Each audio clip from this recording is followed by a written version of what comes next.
Ball Bowls 1978 is a feature presentation of the nation's leading independent, the Mizlu Television Network. Yellow 19, yellow 19, 1-3, ready, set, come on, punch it. Let's go.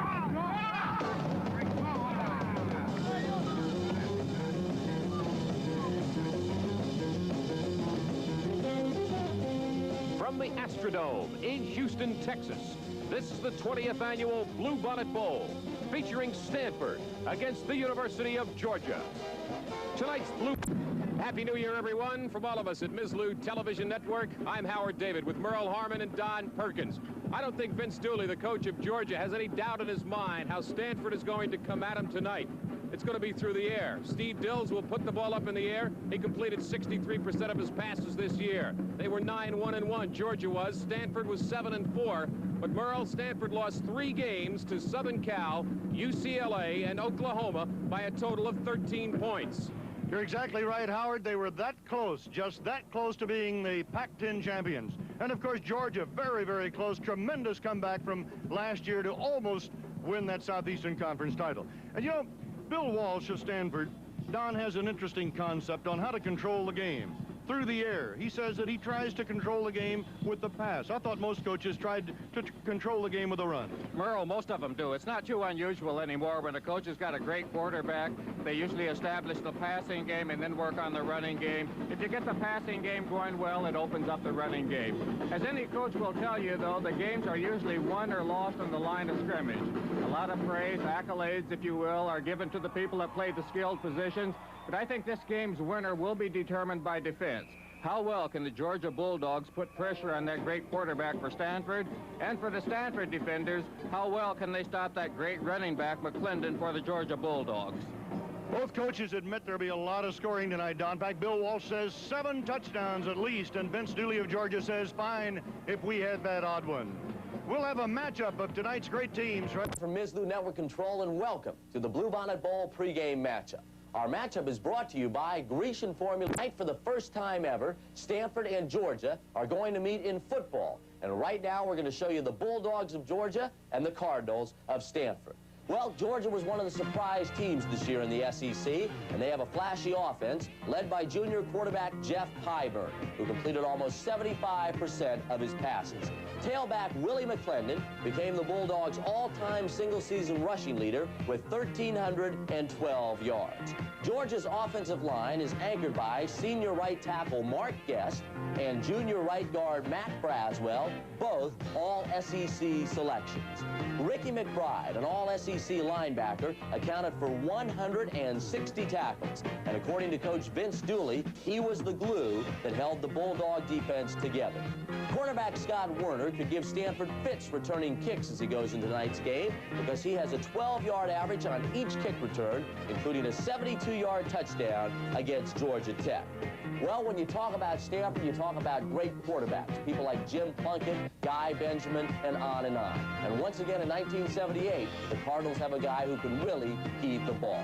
The Stanford offense is led by senior quarterback Steve Dills, the country's leading passer, who completed 63% of his passes for over 3,000 yards and 22 touchdowns.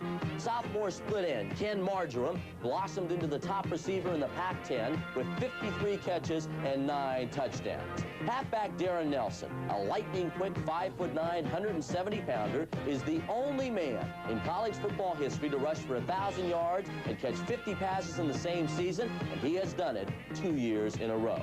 Defensively, the Cardinals are paced by senior linebacker Gordy Saraceno, who holds all the school's tackling records, and by sophomore safety Robbie Chapman. So there you have it, the Bulldogs of Georgia and the Cardinals of Stanford in what promises to be an outstanding football matchup. We'll be going directly to the Astrodome in Houston, Texas, right after this word.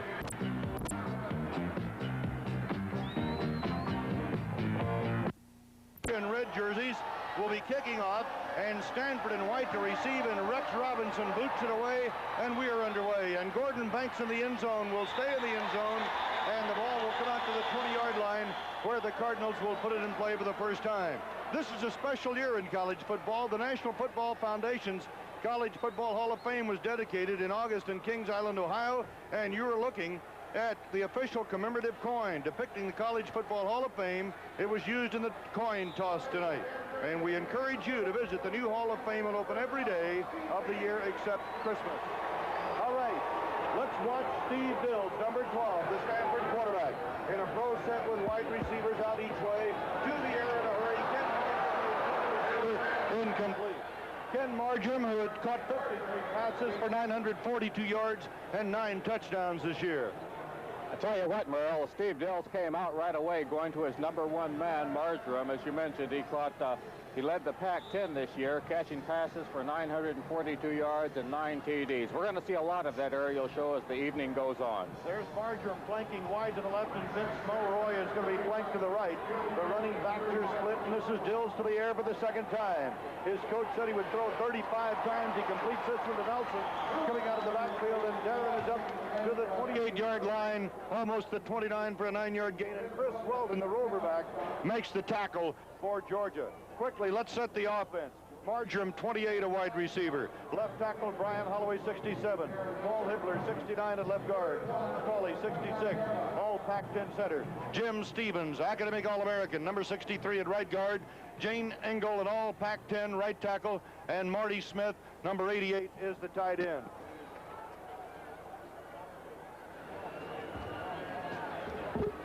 Here's Dills back to throw again, and this time Dills completes one to Francis, his fullback, coming out of the backfield. He is all the way up to the 40-yard line, and he has a first down for the Stanford Cardinals on an 11-yard pickup, and Scott Warner, a tremendous performer, the left cornerback, makes the tackle. The nation's second leading receiver, Phil Francis, who catches him coming out of the backfield. He's a senior from Beaverton, Oregon. Here come the Cardinals to the line of scrimmage again. That's Marjoram going to the left.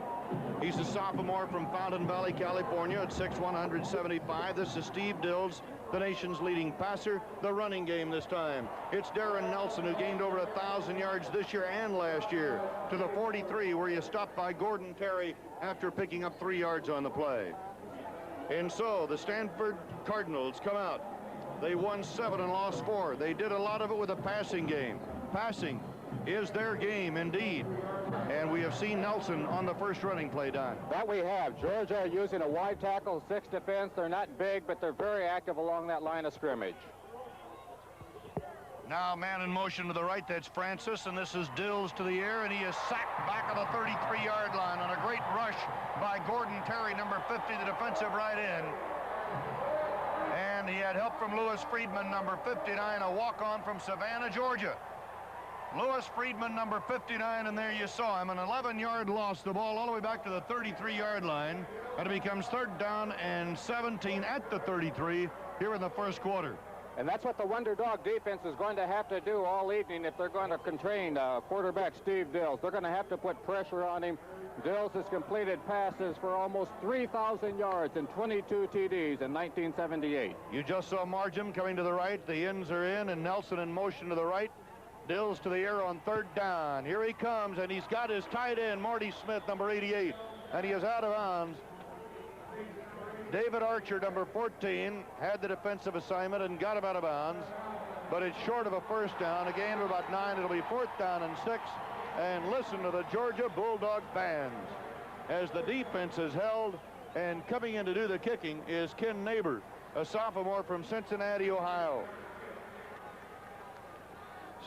Warner and Collins are deep as Neighbor gets that ball to the air, and a good one, a beauty. It'll be Warner. Scott in the high tops, inside the 10, back to the 15, and he is dumped to the 16-yard line. And downfield in the tackle was Charles Bedford. 48-yard punt on that one. Warner just brought it back a few yards. He averages about 12 yards per tune, Scott Warner does, per return this year. Scott Warner turned an ankle in practice a few days ago, and he was listed as doubtful when Georgia arrived here at the Astrodome, but there's no way that you could keep him out of this ball game tonight. Now watch Jeff Pyburn, number 7, the quarterback. The running backs, 25, Jimmy Womack, 36, Willie McClendon, the great tailback of the All-American from Georgia. Split to the left, Lindsey Scott. This is Willie McClendon. Trying to get to the outside, does it the 20, 25, 30. He is rolled out of bounds near the 35-yard line. Willie McClendon, a gain of 12 yards. The senior from Brunswick, Georgia, what a runner. What a runner is right. Over 1,300 yards this year. He broke the record, a 37-year-old record. We're looking at it again. 37-year-old record set by Frank Sickwinch of 1,103 yards for a season. Scott flanked wide to the right side with a wingman to the right. This is Jeff Pyburn out of Athens, Georgia. And Willie McClendon hit hard near the line of scrimmage by Chuck Evans, the top defensive lineman for Stanford this year, a senior out of West Covina, California, at 6'4" and 240 pounds. So the Georgia Bulldogs and the Stanford Cardinals are rocking them and socking them here in the Astrodome tonight in the 20th annual Bluebonnet Bowl game, a New Year's Eve tradition. Arnold to the near side. Amp Arnold and Lindsey Scott split to the top of your screen. Jeff Pyburn, whose dad was a baseball player with the Baltimore Orioles, rolling right and looking. And Jeff moves it out to the 40, up to the 41. On the far side of the field, a gain of 8 yards for Jeff Pyburn, who is primarily a passer. Gordy Saraceno, the great linebacker, number 95, made the stop, and we have a third down coming up for the Georgia Bulldogs, who won 9, lost 1, and tied 1 this year. This is a Stanford defense. Jeff Pyburn and McClendon on the pitch. Chase to the outside, and it is Willie McClendon up the sideline. He is all the way across the midfield stripe.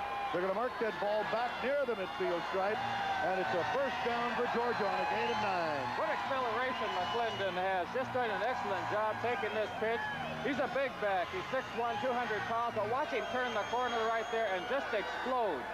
Just explode for the Bulldogs to pick up the 1st and 10. Willie McClendon, one of the co-captains. Carmen Prince is now in. He is split to the left, and Lindsey Scott is wide to the right. Georgia out of the eye, and it's Womack, the fullback, for about a yard, and that's all.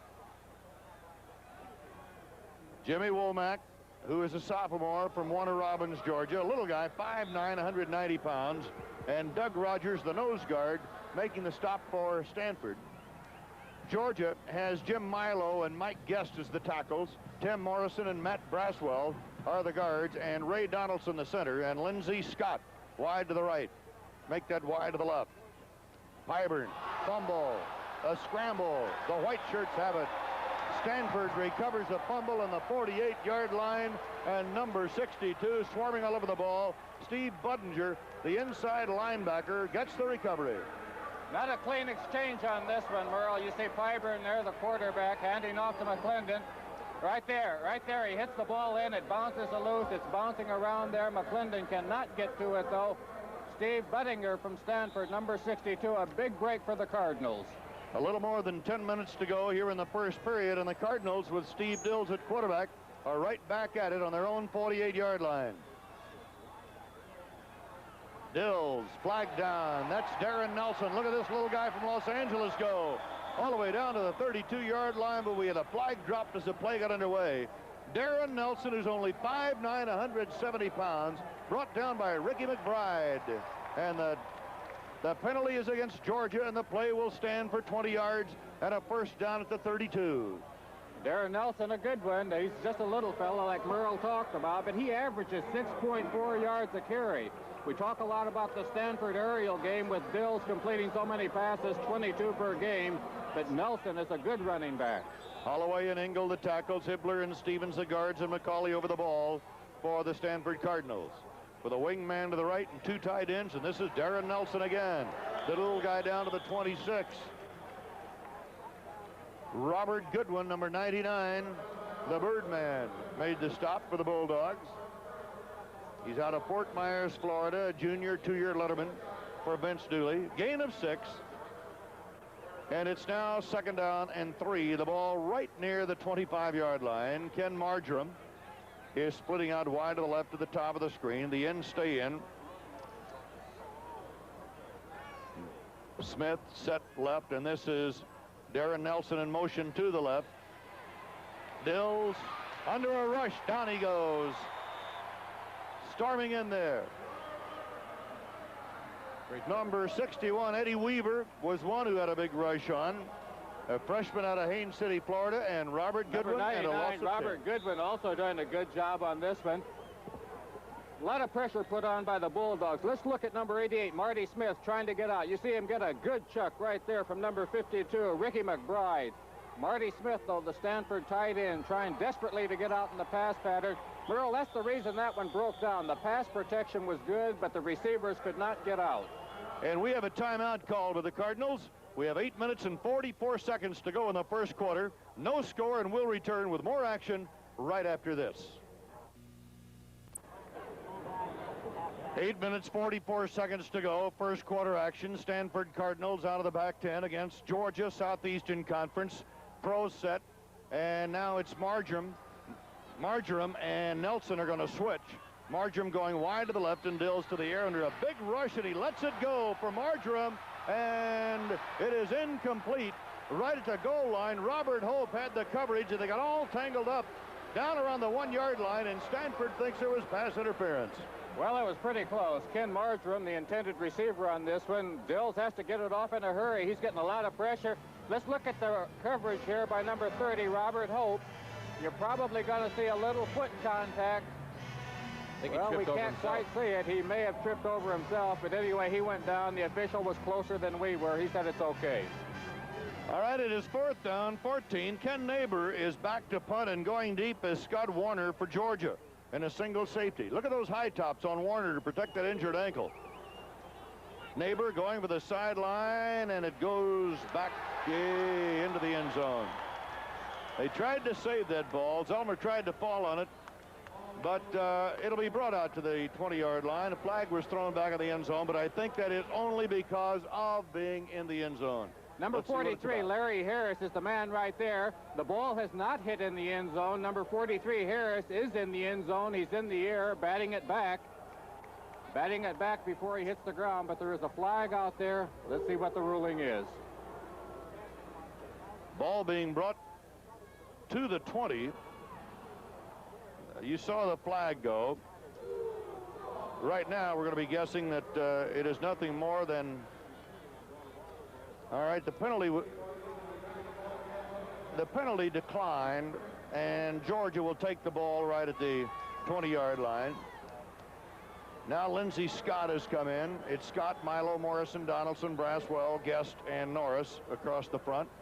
Georgia in the eye with a wingman to the left, and Pyburn is going to Willie McClendon again. Look at that cut by McClendon as he bangs his way out to the 24-yard line.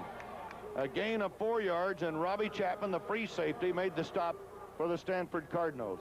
That was the call back there, by the way, was for an illegal touch in the end zone, and the ball was brought to the 20. Robbie Chapman, an all Pac-10 performer, and the strong safety is Steve Foley, number 30. Those cornerbacks are John Piggott, number 24, and Rick Parker, number 23. Scott is flanked to the left. Willie McClendon right up the middle. Look at Willie go out to the 32. First down on a gain of 9. Willie McClendon stopped by Robbie Chapman again. McClendon is a great prospect, no doubt about it. I tell you what, it takes more than an arm tackle, and he's running through a good one right here. And Saraceno, number 95, right there getting a shot at McClendon. But you got to get a good shot at him. You got to get a shoulder into him. You cannot bring him down with an arm tackle. McClendon, 5 carries, 35 yards unofficially. Darren Nelson, 30 yards on 3 for Stanford as a leading carrier. Little extra action here, and on the option, it's Jeff Pyburn to midfield, and he is out of bounds near the 42-yard line, or the near sideline in front of the Stanford bench. Doug Rogers, number 60, the nose guard, chasing him out of bounds on the sideline after a gain of 11, and we have an official's timeout. Ronnie Stewart is coming into the ball game with Willie McClendon. Ronnie Stewart, number 33, a sophomore out of Tampa, Florida. 5'10", 190 pounds for the Bulldogs. Looks like we're going to have a measurement. Merle, while we're having that measurement, Savan Thompson is in now for Stanford. He took the place of number 23, Rick Parker. Parker went off the field limping a little bit. Looks like Parker's okay. No, he did not go back into the lineup. And here is the famous Georgia Bulldog, the mascot. Womack is back in there, and it is Womack and McClendon now the running backs. And a Happy New Year from Mislew. Wide to the right, Amp Arnold. And it is Pyburn on a give to his fullback, Womack. Right up the middle he goes to the 47, and Steve Budinger, who topped Stanford in tackles with 142 this year, stops him after a 4-yard gain. It is 2nd down 6, and we have no score here in the first quarter at the 20th annual Bluebonnet Bowl. A game that has produced an average of 60.2 points over the last 5 years here.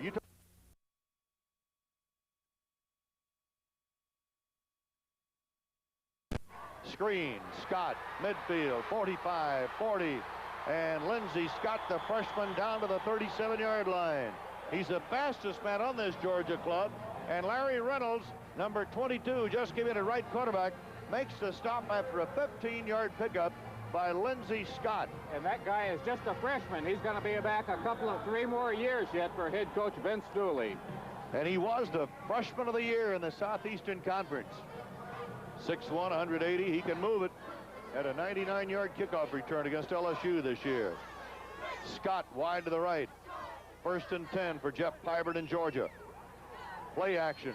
Rolling, throwing, ball deflected. And let's see, I believe it was Chuck Evans who got a hand on that ball to deflect it. Lindsey Scott, the intended receiver. So it's a 2nd down 10 coming up. That 3-man line, the 3 down linemen and 2 outside linebackers for Stanford. Milt McCall, number 80, Chuck Evans, 89, Doug Rogers, the nose guard, number 60, Dean Wilson, 91, the right tackle, and Tom Hall, number 58, the right tackle. Milt McCall is battling the flu bug. Scott and Arnold are wide right in the slot. Here comes the flanker reverse. And this is Amp Arnold. Arnold at the 30, 25, 20, 15. He is out of bounds around the 10-yard line, mark it at the 11. Amp Arnold on the flanker reverse for 26 yards, run out of bounds by Larry Reynolds. Well, we were told before the game all you have to do is stop the big back McClendon, but they've got some other firepower out there. Arnold right here, a sophomore, 6 feet, 165 pounds, doing a good job getting to the outside, getting a lot of help there from Charlie Fales, number 51, the center, blocking for him. Mark Hodge is now in at tight end, and Arnold is flanked wide to the right side. Split out right. 1st down, Georgia. Willie McClendon stumbling, can't go at the 15. A loss of about 3. Gordy Saraceno, the linebacker, coming up. And Saraceno out of Canoga Park, California, with Burcham, number 44, coming up, the free safety to help out. That defensive unit of the Cardinals now being called on to stop the Bulldogs, who have a 2nd and 14 coming up officially. Carmen Prince is split wide to the left side for the Bulldogs. Pyburn rolling back to the right. Ball is knocked down, and number 58 gets a hand up there to bat it away. Well, I have to fault Pyburn, the quarterback, on that one. Tom Hall was right in his face. Pyburn did not try to elude him. He tried to throw it right through him. Tom Hall's not that big, but he's 6'5", 220, and it takes a pretty good shot to get it through there. He's as big as one of your old Dallas Cowboy teammates, so Don. We're down to 5 minutes, 28 seconds to go in the first quarter. No score here at the Astrodome. Merle Herman, Don Perkins, and Howard David with you. Lindsey Scott wide to the left, number 24. He can burn you. Pyburn reverse the other way. That's Arnold again. Doesn't work as well this time, as the Cardinals stop the play at the 14, and it's Gordy Saraceno, co-captain and inside linebacker, whose hero was Nick Bonacani. They're about the same size. He's quite a chef, too. And so what we have now is a 4th down and 13 coming up, and Rex Robinson comes in for a field goal attempt. He kicked 15 out of 17 this year. In to do the holding is Mike Garrett, and it's from the 21, making it 31, and he's got the distance, and it is good. A 31-yard field goal by Rex Robinson. And Georgia is on the scoreboard with a 3-0 lead, and we'll be back with more action right after this timeout.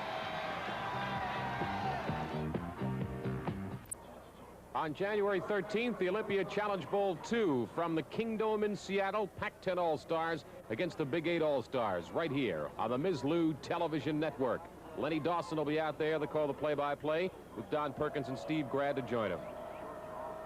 Rex Robinson will kick off for Georgia. He just booted a 31-yard field goal. Back deep are Gordon Banks, 45, and Rick Jervis, number 11. Rex Robinson's parents are here. We had a visit with him the other day. Great kicker, only a sophomore out of Atlanta. And look at the leg on Rex Robinson. And Banks will down it in the end zone, and the Cardinals will bring it out to their own 20. So, the Stanford Cardinals under Coach Bill Walsh in his second year, and of course he has put together a tremendously exciting team, the nation's top passing team, featuring the nation's top passer, obviously, in Steve Dills. But they also had the nation's top passer last year in Guy Benjamin, Don, and he could wheel it too. Certainly did. Jim Walsh has been there 2 years. Last year they went to the Sun Bowl and beat LSU, so he's batting 2 out of 2. Steve Dills, the running back split, and this is Darren Nelson, number 31 to the 22, and Ricky McBride, the All-Southeastern Conference linebacker, number 52, puts the hit on him. Now we have Marty Smith and Pat Bowe in as double tight ends. Here's Bill Walsh, the head coach of Stanford, spent 10 years in the NFL setting up offenses for teams like, well, the San Diego Chargers, the Oakland Raiders, the Cincinnati Bengals. You talk about excitement. Watch his patterns tonight. This is Dills to the air. And it's incomplete, intended for Marty Smith, the 6'6" senior from Palo Alto. And the coverage out there by number 29, Bob Kelly. Coverage is real good by the Bulldogs. An interesting thing is that Steve Dills has been completing about 63 of his passes all year. We're looking at head coach Vince Dooley. He's taken the Bulldogs in his 15 years down there to 11 bowl games, but right now he needs a win because the last 3 outings, the Bulldogs now have not won. The last time they won in a postseason game was in 1973 when they beat Maryland in the Peach Bowl. Marjoram to the right, Malloy to the left. Here's the draw, and it is going to Francis, the fullback. And Francis all the way up to the 38, almost the 39-yard line.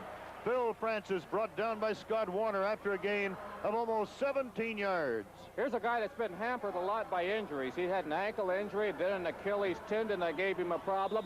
But look at him do a good job here. Not running with a lot of explosion, following his blockers, just weaving his way through there, pushing off, using the official a little bit, still pushing his guard there in front of him. Number 56, Rob McGregor. A good job of running by Phil Francis. Mitch Pleiss, 83, down at tight end, has brought the play in. Play action, and that's Pleiss at the 40. Mitch Pleiss, who just brought the play in. And he was hit immediately for 21 yards. Bob Kelly on the tackle for Georgia.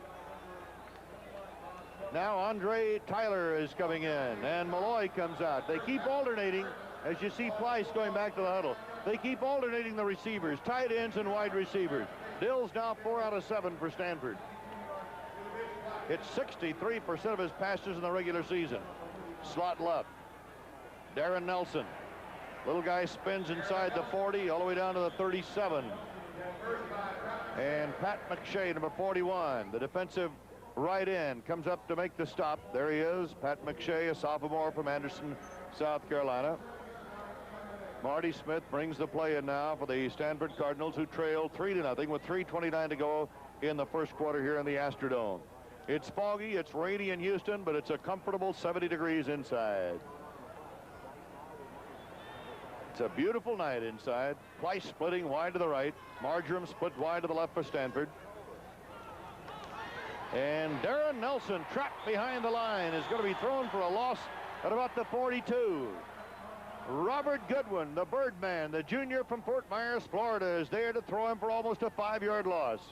You know, that wonder dog defensively, the Georgia Bulldog defensive team, as they're called, are not big, but they're so active up and down the line. Great pursuit. Robert Goodwin, number 31, Darren Nelson trying to go over the top. Too many red shirts, though. Paul Patrisco, Goodwin, number 19, a cornerback, Werner in there, a whole host of red shirts. Malloy to the right, Marjoram to the left. 3rd down, 14 for Stanford. Dills under a rush. Incomplete to Marjoram. And Dills really got whacked by number 59, Lewis Friedman, who had a rush on. Robert Hope had the coverage, the right quarterback for Georgia. And so Stanford will have to give up the football, and Ken Neighbor comes in to boot it away. The 8th wonder of the world, the Astrodome in Houston, side of the 20th annual Bluebonnet Bowl, a New Year's Eve tradition. Number 19 going back deep, that's Scott Warner. Pat Collins also back. He's the up man, and back to do the punting is Ken Neighbor. And the ball will take a roll and head for the end zone. And let's see, they may have gotten it out of there. They did. It is down at about the 1 foot line.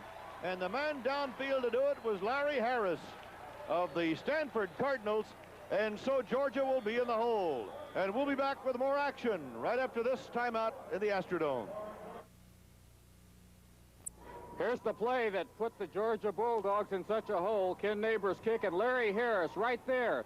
He got caught earlier for illegally touching one in the end zone, but this time he gets it in time inside the 1 yard line.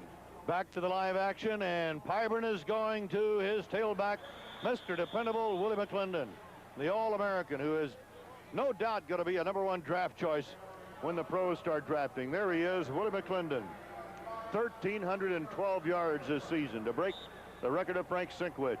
He's getting a lot of help up front, too. We're looking at it from the ground level there from the backfield. Willie McClendon, first team All-Southeast Conference, getting a good job from the people up front in the trenches. Carmen Prince wide to the right side. Pyburn to McClendon again, and he sees enough daylight. He hits that hole in a hurry out across the 10 to the 12, and he's got a first down before Gordy Saraceno can make the tackle for the Stanford Cardinals. Willie McClendon broke the 37-year-old record held by Frank Sinkwich. He now has gained 43 yards in 6 carries. In 8 straight games this year, Willie gained 100 yards or more.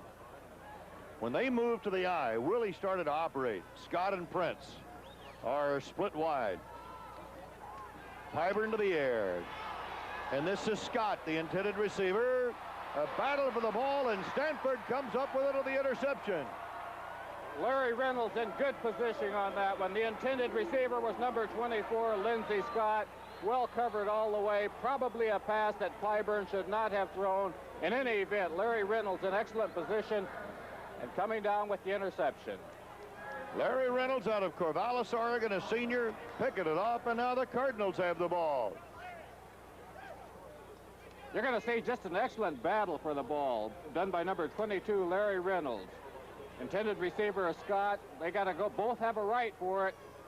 Reynolds, with great concentration, kept it. Dills to the air. First down. Look at this Georgia rush. He gets it away to Francis. Coming out of the backfield for about a yard gain. Ricky McBride, a great linebacker. They call him the glue to this defensive unit. Made the stop. It'll be 2nd down and 9 coming up. There's Larry Reynolds coming up with a big interception for the Cardinals. The linebackers for Georgia are extremely active. Happy man. Steve Dennis, the strong linebacker and co-captain, number 86. He was a great high school quarterback and became a very tough linebacker, as we see Marjoram going wide to the left side. Malloy to the right for the Stanford Cardinals. On the draw, Darren Nelson breaking a tackle at midfield, and all of a sudden he goes down in a hurry at the 49 as Greg Bell, number 20, the left quarterback, a sophomore out of Birmingham, put a hit on him after a gain of 6. Look at Nelson there. He's a little fella, but he's got a lot of quick moves out there. Greg Bell, though, had to come up with an excellent tackle to bring him down for that short gain. 3rd down, almost 3 yards to go with 3 seconds left in the first period. Nelson, 7 carries, 36 yards unofficially, and we've run out of time in the first period. So the first quarter is over here in the 20th annual Bluebonnet Bowl. And at the end of the first period, the score is Georgia 3, Stanford nothing.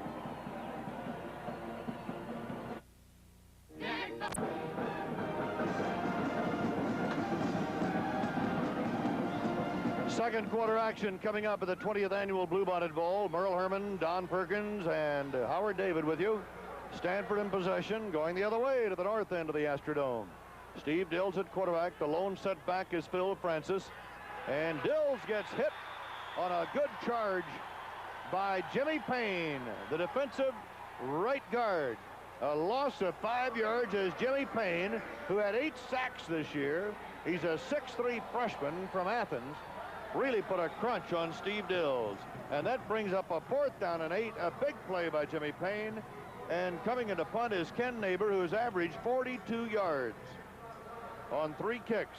Scott Warner, 19. Pat Collins, 28 are deep.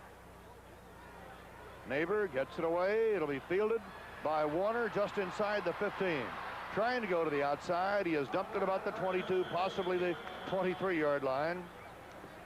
As the Cardinals cover in a hurry, a kick of 41 yards, and Jim Brown was downfield to make the tackle. Merle, a good friend of yours, Lenny Dawson, will be heading up the announcing team for the Olympia Challenge Bowl 2 in Seattle, Washington's Kingdome, January 13th, right here on the Mizzlou Television Network. Lenny Dawson, along with Don Perkins and Steve Grad at the Superdome, the Kingdome in Seattle, January 13th. Jay Russell is now in the ball game. He is split wide to the right for Georgia. His dad is the defensive line coach. And look at Willie McClendon breaking tackles all the way across the 40. He is brought down to the 43. Check that. Ronnie Stewart, beg your pardon. Ronnie Stewart, the fullback. Chick Evans stopped him after a 20-yard gain. Ronnie Stewart only ran for 252 yards during the year. He's just a sophomore, did not play an awful lot. We might mention we've got another quarterback in there, number 8, the freshman, Buck Ballou, is now heading up the Georgia Bulldogs. And Ballou sends Prince wide to the right. Arnold is split wide to the left. And again, the fullback, Ronnie Stewart, and Stewart across the 45 to the 48. Buck Ballou, who pulled Georgia out of a hole in the Georgia Tech game this year. A gain of 5 yards by Ronnie Stewart. Tom Hall, 58. Terry Reniker, outside linebacker, stopping the last play. It is 2nd down and 6 after a gain of 4, and now Ronnie Stewart goes out of the game, and Jimmy Womack comes in at fullback. And Matt Simon is down as a tailback.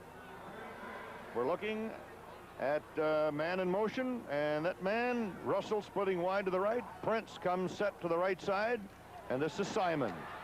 Simon down to the 48 of Stanford, stopped by Terry Reniker, a junior out of Seattle, Washington, after he picked up about 4. It is 3-0. The Georgia Bulldogs leading on a first quarter field goal of 31 yards by Rex Robinson. Craig Zelmer there coming out of the lineup for the Cardinals, taking his hat off, looking a little disgusted. Bulldogs are moving the ball on them. Here come the Bulldogs on a 3rd down 2, and that's Prince setting to the left. Womack, the up back, will go for the 1st down, and he gets it down to the 46, almost the 45. I believe he has the 1st down. Jimmy Womack, who gained 395 yards, scored 1 touchdown this year, brought down by Doug Rogers, number 60, the nose guard for Stanford. It is a 1st down. Gain of 3 and a 1st down at the 46. And there's that man, number 52, Greg Zelmer, coming back in now for the Stanford Cardinals. Jay Russell, whose dad Irk is a happy man on the sideline for the Bulldogs. The coaching staff is split out wide to the left. And Ballou throwing to his tight end, Mark Hodge. Hodge down across the 30, down to the 27. Mark Hodge out of Spartanburg, South Carolina, the alternate captain. John Pickett had the stop of the play. Looking at it from the ground level, we're going to see a good tight end, good dimension, 6'4", 223, coming over the middle, taking that pass from Ballou. Good pass route there before he's brought down by number 44, Keith Burcham. A gain of 19 yards, and we have a Stanford injury. Craig Zelmer, sophomore linebacker, shaken up on the last play. Georgia moving the ball down to the 27. There's Zelmer, who was hurt on the last play. We'll have a timeout with 12:14 to go. The Bulldogs lead 3-0. We'll be right back. The Georgia Bulldogs marching into Stanford territory with a 1st down and 10 on the 27 of Stanford. And that's Prince going wide to the left. Jay Russell to the right. And Simon, Matt Simon, all Southeastern Conference selection of the freshman team, going for 4, and Terry Rineker, number 53, stopping the play for the Cardinals. The defensive linebacker on the right side, the outside linebacker. Saraceno and Budinger, now the inside linebackers. The cornerbacks, John Piggott and Rick Parker. Larry Reynolds has seen a lot of action at cornerback. In fact, Reynolds is out there right now on the right corner, going against Russell, who is flanked wide to the left. Right through the middle goes Jimmy Womack, the fullback, inside the 20, stopped to the 19 by Saraceno after a gain of 4, and it will be 3rd down. Coming up. We would like to extend our heartiest congratulations to you, Merle, on your 32nd wedding anniversary with your wife, Jeanette. It's just been put up on the scoreboard here at the Bluebonnet Bowl. Oh, my goodness. Our thanks to the Bluebonnet Committee. They have been so nice down here. Oh, thank you, gang. Way to go, Merle. We made another one. Power I, Georgia. Ballou, the quarterback. The option thrown back at the 22 as that Stanford defense led by Saraceno really toughens up for a 3-yard loss. And number 53, Terry Rineker, was in there. Taking a look at it from the ground level, you're going to see a lot of pursuit by the white-shirted Cardinals out there. Number 53 is Rineker, but the guy that makes the stop is number 95, right there on top of the quarterback blue. That's Saraceno making the stop for the Cardinals. 7 different rushers have carried the ball for Georgia. They've really moved it around. Now, on the other side of the coin, the Stanford Cardinals throw to at least 11 receivers. Rex Robinson with Garrett Holding on the 28, going for a second field goal, and he's going to be way off to the left, and the ball goes over to the Stanford Cardinals. So the Cardinals have stopped the Georgia Bulldogs, and we have a timeout of the Astrodome. 10 minutes to go in the first half of the 20th annual Bluebonnet Bowl, and we'll be back with more action after this word from your local station. Cardinals, Vince Mulroy is flanking wide to the left, the senior out of Newport Beach, California. And this is Darren Nelson. Look at this guy go up to the 40. Little Darren Nelson, who gained over 1,000 yards this year, 1,061. Just got 18 on that one, and Bob Kelly, the safety man, Merle, had to make the stop. Looking at it again, he looks like he's shot out of a cannon. Darren Nelson right there. Going to see a good block thrown out there, leading the way for him, but right there. Strains off the official. It's going to take a nice shoestring tackle. Otherwise, he's going for much more yardage. 52, Ricky McBride in on part of the tackle. 54 yards gained by Nelson unofficially in 8 tries, and this is Francis being hit behind the line by Lewis Friedman, number 59. He had 65 tackles and 8 sacks this year. Lewis Friedman, a guy that nobody seemed to want coming out of high school, except Georgia. Lewis Friedman, number 59 from Georgia, going across the line. He's a senior from Savannah. Putting a lot of pressure in there, getting to the fullback, Francis. Smith and Pleiss are now in for Stanford. Normally tight ends, but they use so many sets. Well, just call him a wide receiver. And the handoff is going to Jim Brown, who's now the fullback, and he's up to the 45, and Robert Hope stops him there. About a 5-yard pickup. It'll be a 3rd down coming up now for Stanford.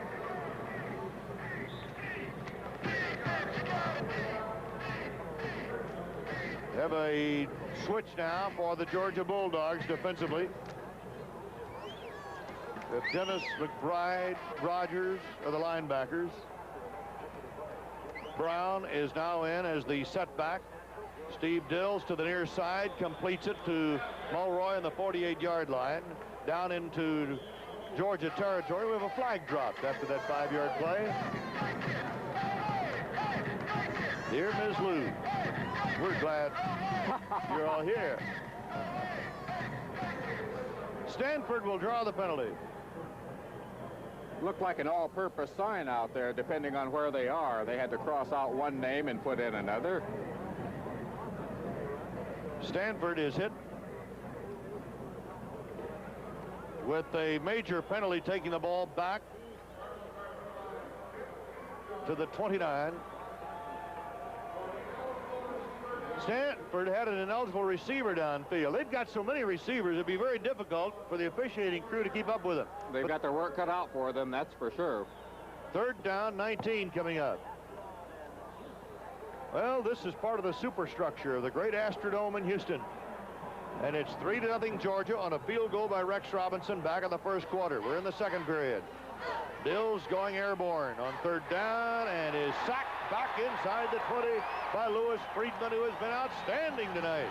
A loss of 10 yards. There's Lewis Friedman, number 59.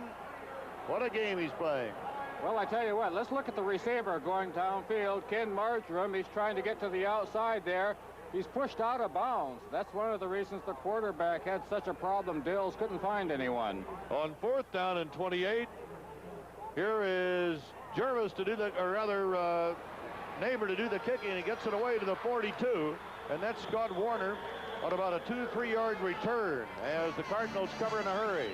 A kick of 38 yards, and Andre Tyler, a split end who can really fly, was downfield to make the tackle for the Cardinals.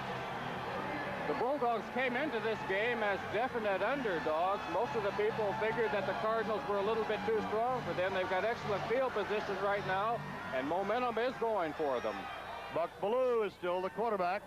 Lindsey Scott is coming to the right. Amp Arnold is going wide to the left for the Bulldogs. Up over the ball is Ray Donaldson, the best center Georgia has ever had, according to Vince Dooley. And look at this quick opener for Jimmy Womack, who sees enough daylight. He almost has a first down. I think he just missed it. Gordy Saraceno, who has been very, very busy tonight, as he has been all year, made the tackle, and that is Craig Zellmer, who injured his right hand, the linebacker, on the last defensive series, and Zellmer may be out of the ball game for the rest of the night. Georgia leading 3-0. Amp Arnold in motion to the left, going into the slot holding, and that is Lindsey Scott, split wide left. Womack right up the middle, inside the 40 at the 39. Some powerful blocking up front there by Donaldson, by Morrison, by Braswell, and a gain of 7 for Jimmy Womack, who now heads for the sideline and is replaced by Ronnie Stewart.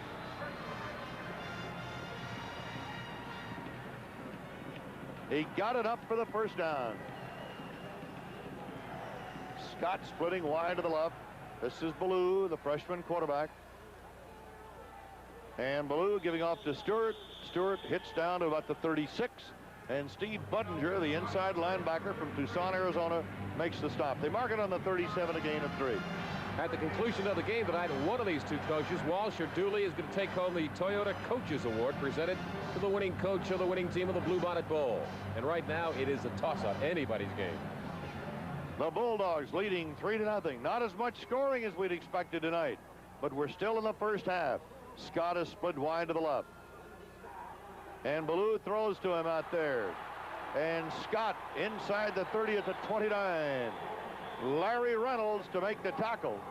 Not a screen because there weren't any blockers out there. Just stand up and throw for a gain of 8. Just a little hitch to Lindsey Scott out there. He's just a freshman. He's going to be quick. Bellew, though, has got a quick release, and he's right on the money.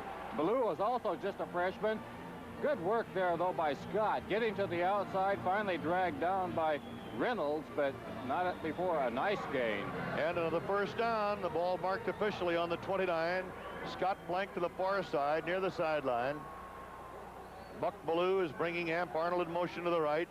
And this is Ronnie Stewart, the fullback of the Bulldogs, and he is down to the 25. Doug Rogers and Dean Wilson. Wilson, the primary tackler, after a gain of 3. Ronnie Stewart from Tampa, Florida, sophomore, gained 252 yards this year. The defensive unit for the Cardinals getting a real workout against the on-charging Bulldogs of Georgia. Scott to the right. On the wing is Amp Arnold. Somebody moved too soon up there, I believe, as the handoff goes to Will McClendon. McClendon goes banging down to the 21, and Saraceno stops the play. Maybe nobody did move too soon. A gain of 5. I think you and I, Merle, are the only two people in the whole building that saw the left side move, because not a flag was thrown. We're down to 3rd down and 2 coming up now for the Bulldogs, who have really controlled this game, Don Perkins. They certainly have. They evidently read the newspapers and did not like at all being picked underdogs in this contest. A fine record, 9-1-1 for the year. All right, Georgia. Willie McClendon putting his head down, going to the 22. And he is met by Milt McCall, number 80, the outside linebacker, and Dean Wilson, number 91, the right tackle. Milt McCall, number 80. Evans is 89. He's the left tackle. McClendon now 11 carries for 48 yards unofficially. And that McCall family is quite a football family. Milt's father was Bill McCall, two-time All-American and at Stanford. Had a brother, Duncan, who was an All-American, also at Stanford in '76. It is 4th down and 3, and Ballou is going for it, and he's got it. On the way is Prince. Touchdown! Herman Prince taking it in. A 22-yard touchdown pass, and a happy Georgia Bulldog crew. I tell you what, the quarterback, Buck Ballou, is doing a good job on this one. Got a good quick release on the run there, getting a lot of pressure, a good pass route. He had a couple of men he could have thrown to. Norris was also in the area. Carmen Prince, though, goes in. He's just a junior. The quarterback who threw it, the freshman. Vince Dooley's got good help for a long time. Rex Robinson, the bad snap, flags down, and there are only 4 flags on this play. Everybody was moving.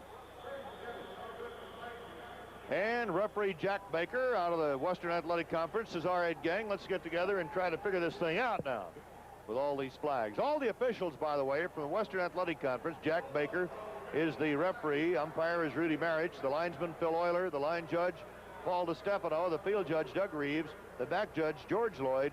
The timer is Frazier Dealey.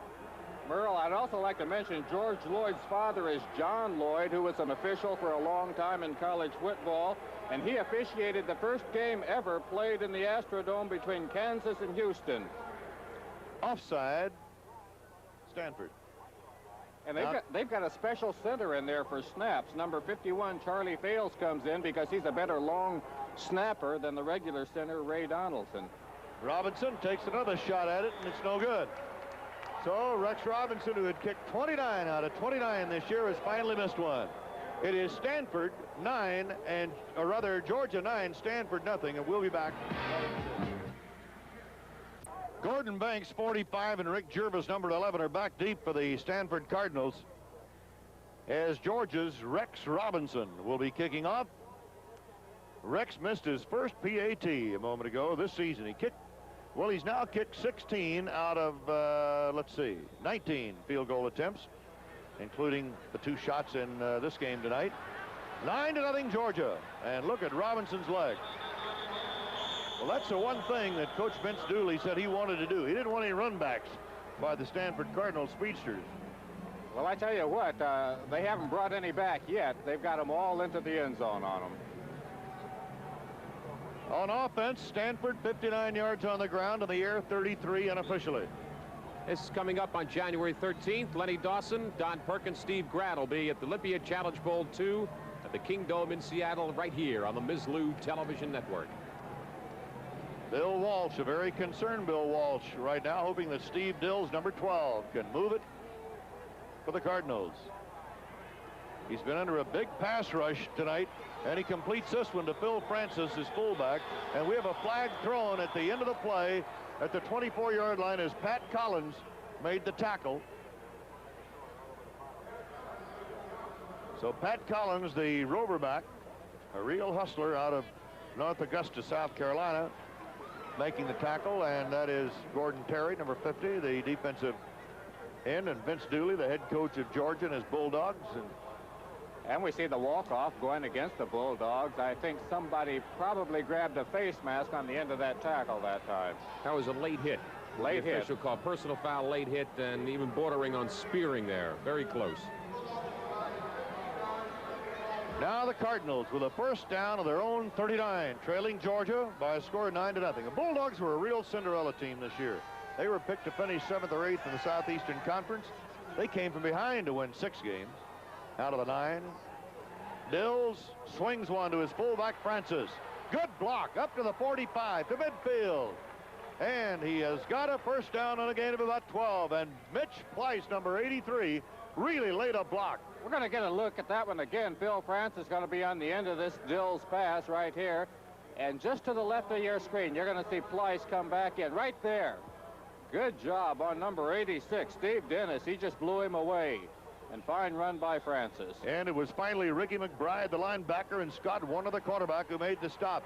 Back to the live action, a home run ball for Dills, and it is incomplete, intended for Ken Marjoram.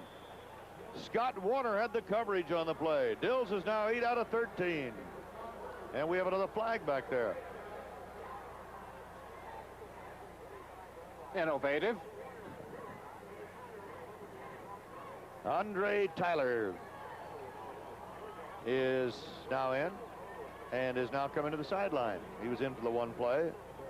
Mulroy is going to bring the play in, and we have offsetting penalties, so the play goes over. No down, no nothing. 3 minutes and 39 seconds to go in the first half here in the Astrodome, and the Georgia Bulldogs lead the Stanford Cardinals by a score of 9-0.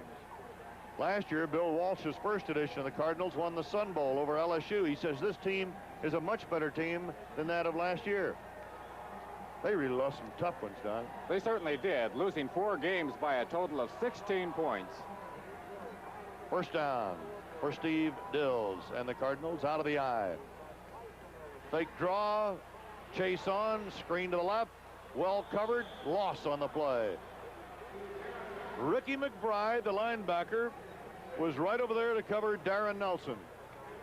Georgia has been looking at a lot of Stanford films. They certainly have, and you know, we talked early in the show, and I figured that if Georgia could put enough pressure on Dills, he would have problems, and they've exerted that pressure all evening so far, and Dills is far short of his 63% completion rate. They lost 5 yards on the pass completion, second down, 15. Dills going for Marjoram down the sideline, incomplete, down on the 35. Coverage over there by Pat Collins, number 28. By Jeff Hipp, number 49. He was a starter until he came up with a shoulder injury this year for the Bulldogs. But he's back in action tonight. It is third down, 15 for Stanford, and the Cardinals are trailing by 9-0 with 2:58 to go in the first half. Mulroy split to the left. Darren Nelson, the tailback, is flanked wide this time. Dills looking for Darren Nelson. Instead goes to Marjoram on a short play to the 49, and Chris Walden made the tackle. Marjoram, they didn't get enough on that. Gain of only 3, and he was looking for Darren Nelson, who was well covered. That Georgia secondary is so active. The secondary is real quick and mobile, and they're getting a lot of pressure on the quarterback.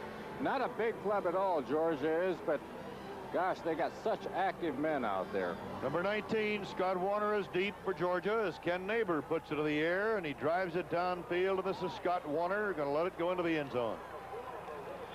So Georgia will bring it out to the 20 on the touchback with a 9-0 lead, a 51-yard punt by Ken Neighbor, who has been outstanding this evening. He's had a lot of practice, too, and the way the evening's going, he may get a lot more before it's over with. Georgia leading 9-0, 2 minutes and 16 seconds left here in the first half of play. Georgia scoring on a 31-yard field goal by Rex Robinson in the first quarter, and a 22-yard touchdown pass by Buck Ballou in the second quarter. Pyburn is back in at quarterback now for the Bulldogs, as Vince Dooley using 2 men tonight. Arnold in motion to the left. Pyburn going to his tailback, Willie McClendon. Slant off the left tackle to the 24. And it'll be second down and 6 coming up. Dean Wilson, 91, the right tackle, stopped the play for Stanford. Let's take a look at Gordy Saraceno. His father used to be a pro hockey player with the Toronto Maple Leafs. Young Saraceno's quite a football player, working off a tackle there, working down the line. He's a senior from Canoga Park, California. Second down, 6. And right up the middle goes Jimmy Womack. Womack near the 28 is short of a first down. Chuck Evans, 89. Doug Rogers, 60. The left tackle and nose guard stopped the play. Unofficially, Willie McClendon, 12 carries, 52 yards for the University of Georgia Bulldogs. Mark Hodge goes out at tight end, and Ulysses Norris is back in. They call him Paid Norris. Nobody knows him as Ulysses. Vince Dooley, Southeastern Conference Coach of the Year again this year, and he was in his rookie season. And has been for 5 years.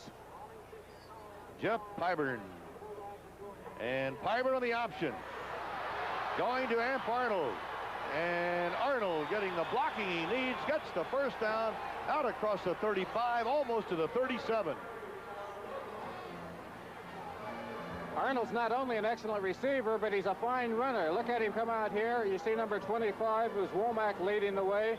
You're going to see another good block thrown out here. 85 is helping him. That's Norris. Norris kicking out number 24 right there, taking him right out of the play. And number 82, Arnold, doing a good job there, escaping other would-be tacklers. And Evans finally got him down. Pyburn to Lindsey Scott. Scott up the near sideline, gets near the midfield stripe, but he went out of bounds just short of the midfield stripe. Looked like he got about 12 or 13 yards on that one. Tom Hall finally made the stop for the Cardinals of Stanford.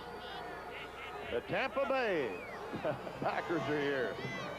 And a Happy New Year to you, too. Wherever you're listening tonight on our New Year's party from the Astrodome, the Bluebonnet Bowl 20th annual New Year's tradition.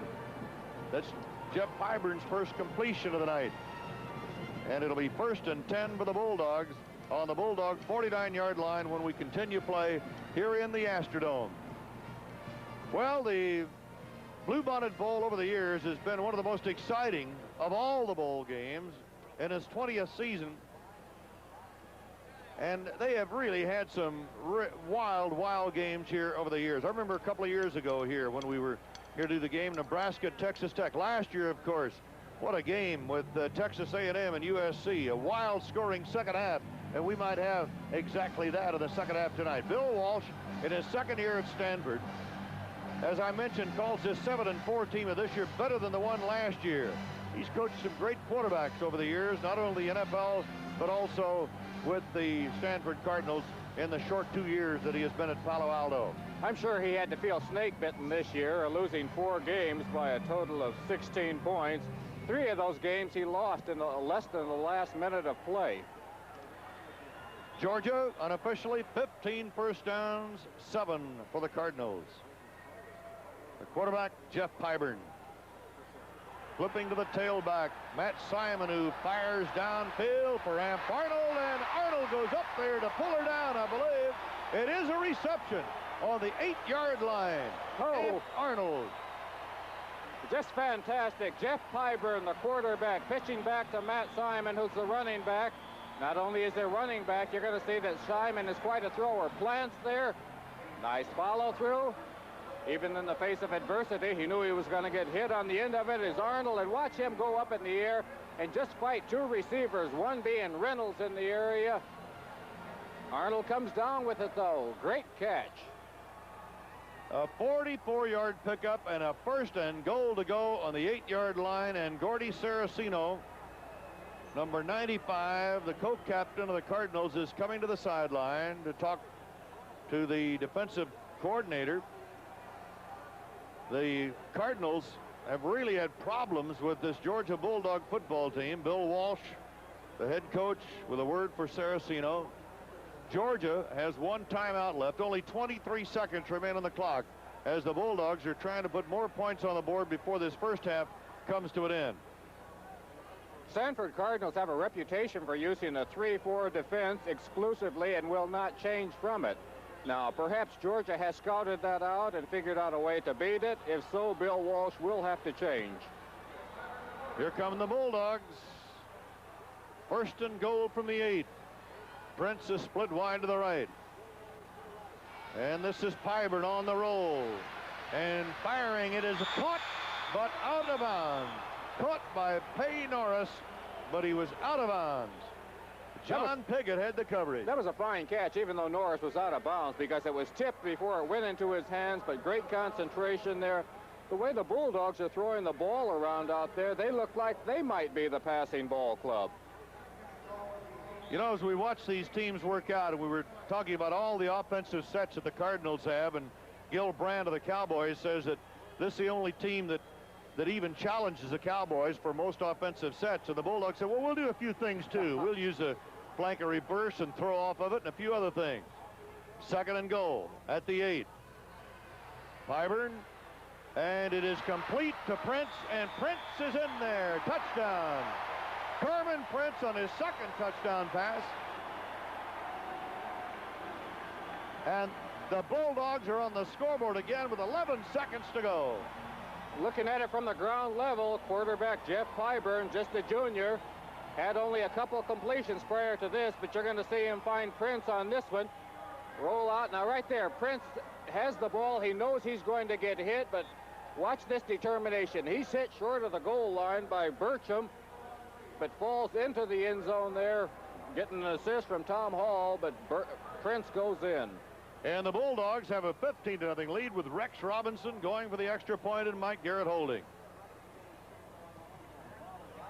He's misses again. He had not missed until tonight this year. Well, the Bulldogs have a 15-0 lead anyway.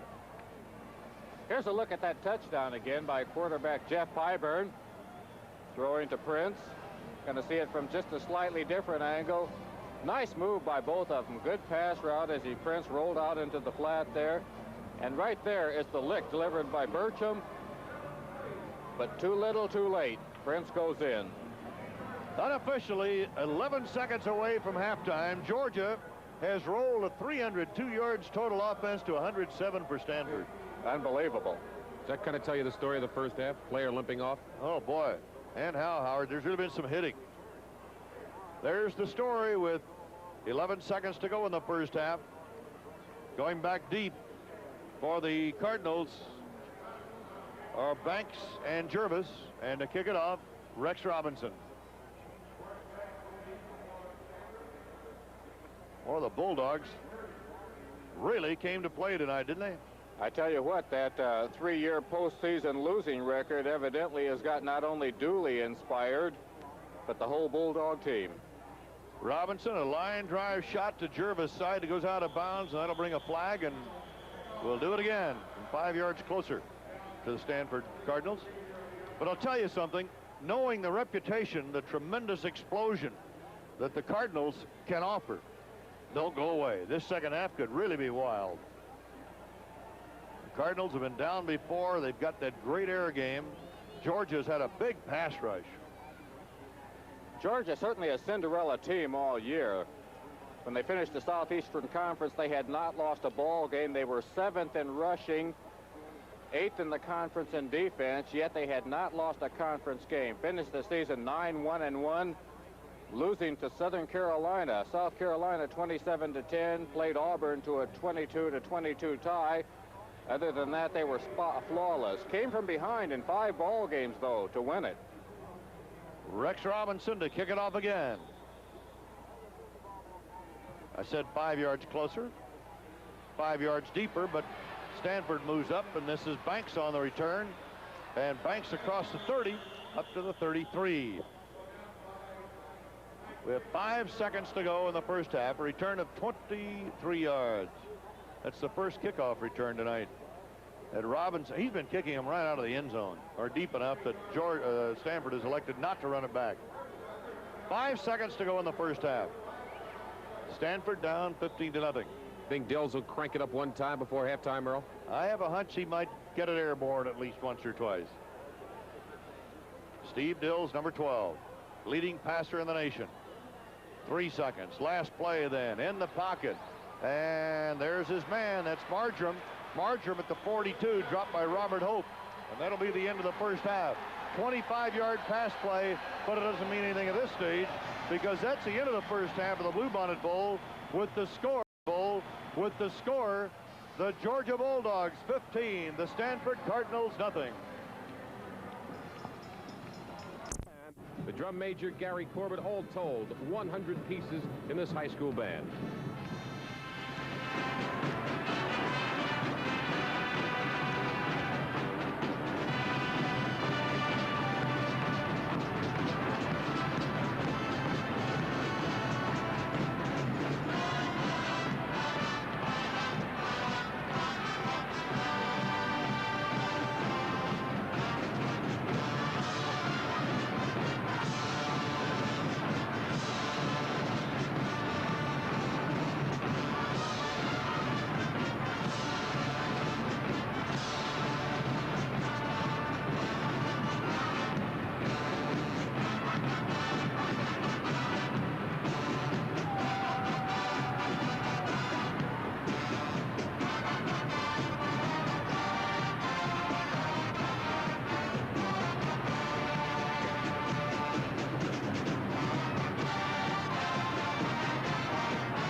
Let's join our colleague Don Tollefson in Ms. Lou Control. It's halftime at the Bluebonnet Bowl. Hello again, I'm Don. In its halftime performance, the Stanford Band takes an irreverent look at the woes of President Jimmy Carter as he faces the new year, the aches and the pains of the man from Plains. Let's join Hal Michelson and the Stanford Band.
Which have stalled like a stopped-up salt shaker. Peace in our time in 10 yearly episodes. Round 2, round 3, roundabout.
The Stanford Band, they are a zany group and very entertaining, to say the least. Well, you saw Don Tollefson and Ms. Lou Television Control talking about the high school All-America team, both offensive and defensive. And with me is Carrie McDonald, the executive director of the National High School Athletic Coaches Association, and Dave Dixon, who's the vice president of the Carnation Company. Carrie, some plaques that we want to present to... Gentlemen, we thank you all. Congratulations to the winners, and we will return to the Bluebonnet Bowl in Houston, Texas, right after these words from your local... Back in the Astrodome in Houston, Texas, Merle Herman, Don Perkins, and Howard David with you, and Stanford is kicking off to start the third quarter, and Lindsey Scott, deep in the end zone, will bring it up for the Georgia Bulldogs. 15 to the 20, and rolled out of bounds near the 25-yard line. The man who got him out of bounds is Robbie Chapman, a return of 26 yards by Lindsey Scott, who wheeled one home 99 yards against LSU this year, Don. And he made his average on that one, almost his average. He's averaging 26.5 yards per return, so he was right on target. Georgia leading by a score of 15-0 here in the third quarter. Jeff Pyburn at quarterback, Jimmy Womack the fullback, Willie McClendon the tailback of the Georgia I, and split wide to the left side is Amp Arnold. Jeff Pyburn on the first call gives it to Willie McClendon, who hits the left tackle of a slant near the 30. Willie, who had 77 yards in the first half, picks up 5 on this one. And he has 11 carries now. Dean Wilson made the tackle. You just saw Ben Wilson from McDonald's Corporation during our halftime. Ben has a check presentation to make, and we'll do it right after this play, Merle. Jeff Pyburn on a 2nd down 5. Out of the eye, Lindsey Scott split to the right side, and look at Womack on that quick trap up across the 40 to the 42. A gain of 12 yards and a first down as Jimmy Womack carries the mail out of the up back spot, and it was Gordy Saraceno, the linebacker, to make the tackle. All right, Ben, you had a check presentation to make to the school of our Marty Finnan, the National High School Football Scholar Athlete. That's right, Howard. We're very proud of Marty as the first winner of our National Scholar Award, and we'd like to present a check in his honor of $1,000 to his high school, Fenwick High. Thank you, Ben. Thank you. Here is Pyburn going to his full tailback, Matt Simon. Simon is on his way almost. He is pulled down with an ankle tackle by John Piggott, who saved the touchdown there as far as Stanford was concerned. A gain of 29 yards by Matt Simon. That he did. Simon hasn't rushed for much this year, but he's gone 81 yards against South Carolina, so he can break the big gainer. You look at him there reversing his field.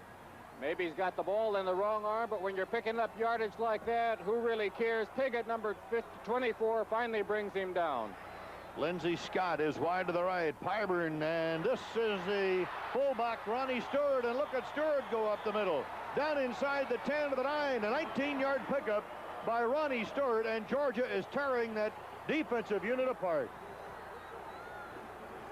Well, looking at it from the ground level, they say that without good blocking up front, all backs look alike. The Georgia Bulldogs are doing their job. Look at the hole we're open up there for Ronnie Stewart, the fullback.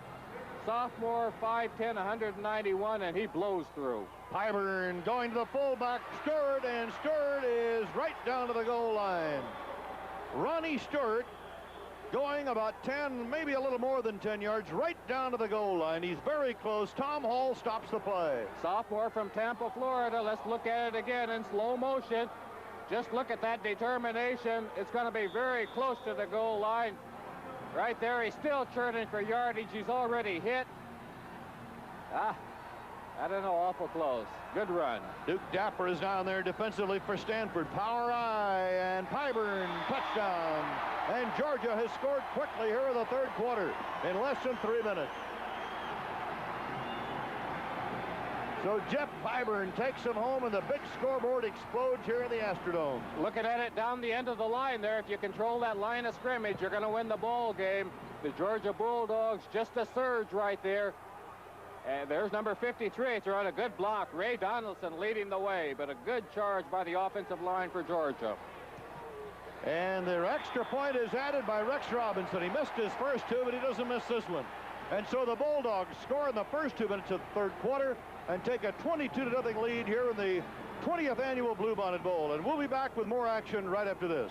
Ray Jervis, number 11 at the top of your screen, a sophomore out of Bend, Oregon, back to receive the kickoff. Now they're going to switch. Gordon Banks will take the other side. Banks, who has run the ball back 269 yards this year on kickoff returns, and this is Rex Robinson, who can really boom the football, and here he is. A little bit short on this one. We should have a run back. That's Banks at the 4. 20, 25, and brought down right on the 25-yard line. A return of 21 yards, and the tackler is Hugh Nall, and you'll always see Nall down there on those special teams. 1st and 10, and Stanford has got to get it going now with the nation's leading passer, Steve Dills.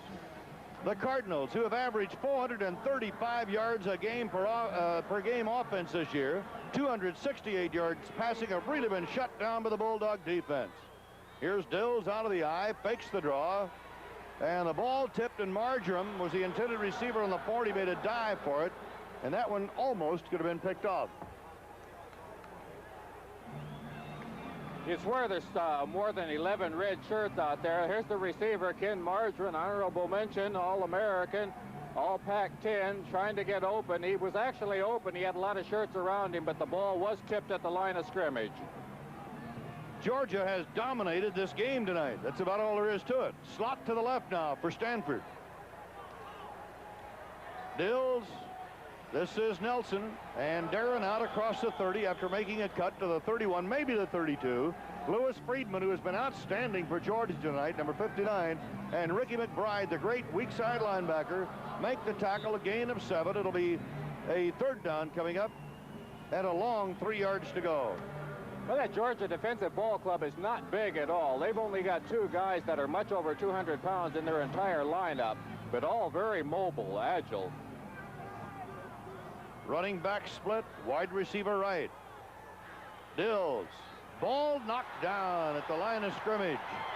And it was Robert Goodwin, the Birdman, who knocked that ball down, and Dills is having problems throwing over that big, tall Georgia line. When he's not harassed and not able to get the pass off, he's having the Georgia Bulldogs get their hands up in the flight of the ball. Defensive ball club for Georgia doing an excellent job. Scott Warner and Pat Collins are back deep, and to do the punting is Ken Neighbor. Neighbor gets it away. Warner will let it take a roll. And the ball goes down at the 22. That was Stanford's 7th punt, and Georgia hasn't kicked it all tonight. Well, we have a 22-0 score with the Bulldogs out in front. 11:52 to go in the third quarter. We'll be back with more action after this from your local station. The Georgia Bulldogs will take another shot at it. This is what the defensive linemen for Georgia have looked like against Stanford all night. They're coming at him. There's the mascot, the Duke. Pyburn at quarterback. Willie McClendon diving across the 25 to the 27. Willie, the great All-America, made most of the All-America teams, at least first or second team, Southeastern Conference Player of the Year. Picked up 5 yards on that one, had 8 straight 100-yard games before he injured a hand. That slowed him down a little bit. Still ended up with over 1,300 yards for the year. Lindsey Scott is split wide to the right. Amp Arnold on the wing, and right up the middle goes Jimmy Womack, going to the 32. Got Doug Rogers, number 60, had a piece of him. Steve Budinger, 62, also in there, gain of 5. It is now 3rd down and 1 for the Bulldogs of Georgia. And Carmen Prince, who has caught 2 touchdown passes, comes into the ball game for the Bulldogs, and Amp Arnold goes out. Norris and Hodge are in as they go to the double tight end on the short yardage and go into a power I. Pyburn to Willie McClendon. 1st down, Georgia, near the 35. The 20th annual Bluebonnet Bowl from the Astrodome in Houston. A New Year's Eve tradition, co-sponsored by the Greater Houston Bowl Association and the Houston Chamber of Commerce. And I'll tell you, they have really gone all out to entertain both these teams in their traveling party this year. McClendon now has 89 yards rushing. Pretty. Both these teams are red and white. And Pyburn at quarterback will bring Arnold in motion back to the right side. Oh, a hit on a blitz and a helmet lost. McClendon took the handoff, and Saraceno, 95, really unloaded on him on a blitz for a 4-yard loss. Well, this is the reason Gordy Saraceno was all Pac-10, honorable mention All-American. Look at this lick right there on number 36, McClendon. McClendon's helmet flying loose there. Lucky his head didn't go with it. Great hit that time by Saraceno. It is now a 2nd down and 14. Georgia giving Stanford a little different offensive set now. 3 wide receivers out. Pyburn back to Willie McClendon. McClendon hitting up to the 34. Gain of 4. And it's now 3rd down and 11 coming up. Dean Wilson, number 91, on the hit that time for the Stanford Cardinals. And we're looking at Willie McClendon there go to the sidelines. Evidently he was shaken up a little bit. If anyone doubts the Bulldogs' credentials, they beat Clemson this year, who beat Ohio State in the Gator Bowl. They also beat LSU, who lost to Missouri in the Liberty Bowl, and they also beat Georgia Tech, who lost to Purdue in the Peach Bowl. Jim Pyburn going to the air and going long for Lindsey Scott. And we have a flag thrown and a pass interference call against Stanford, I believe, and it was Robbie Chapman who had the coverage, and he really nailed Lindsey Scott. The ball was there.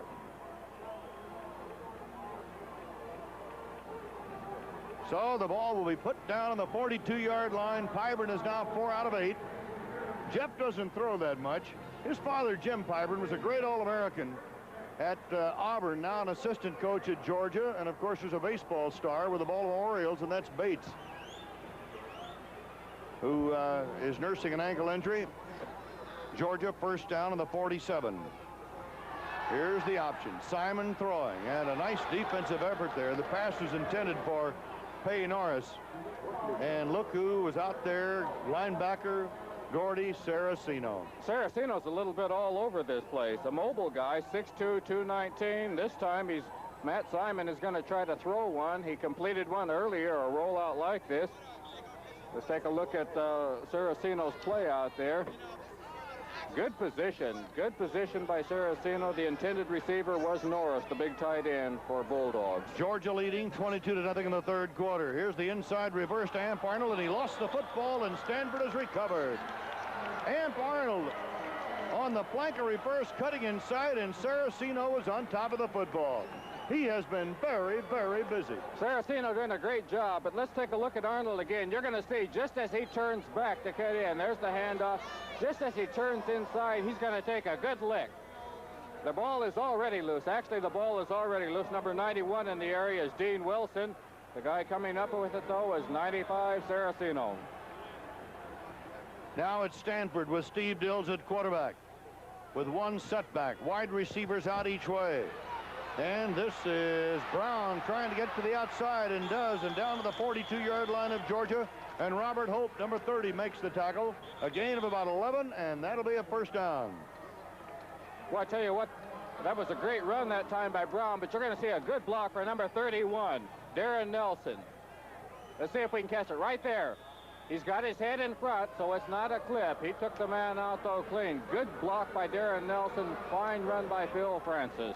Darren Nelson has rushed 10 times for 71 yards tonight. He's numbered 31. That's Marjoram split to the right. And it is Francis to the 40. A gain of a couple, and Gordon Terry, number 50, and Ricky McBride, 52. The right end and the linebacker stop the play for the Georgia Bulldogs.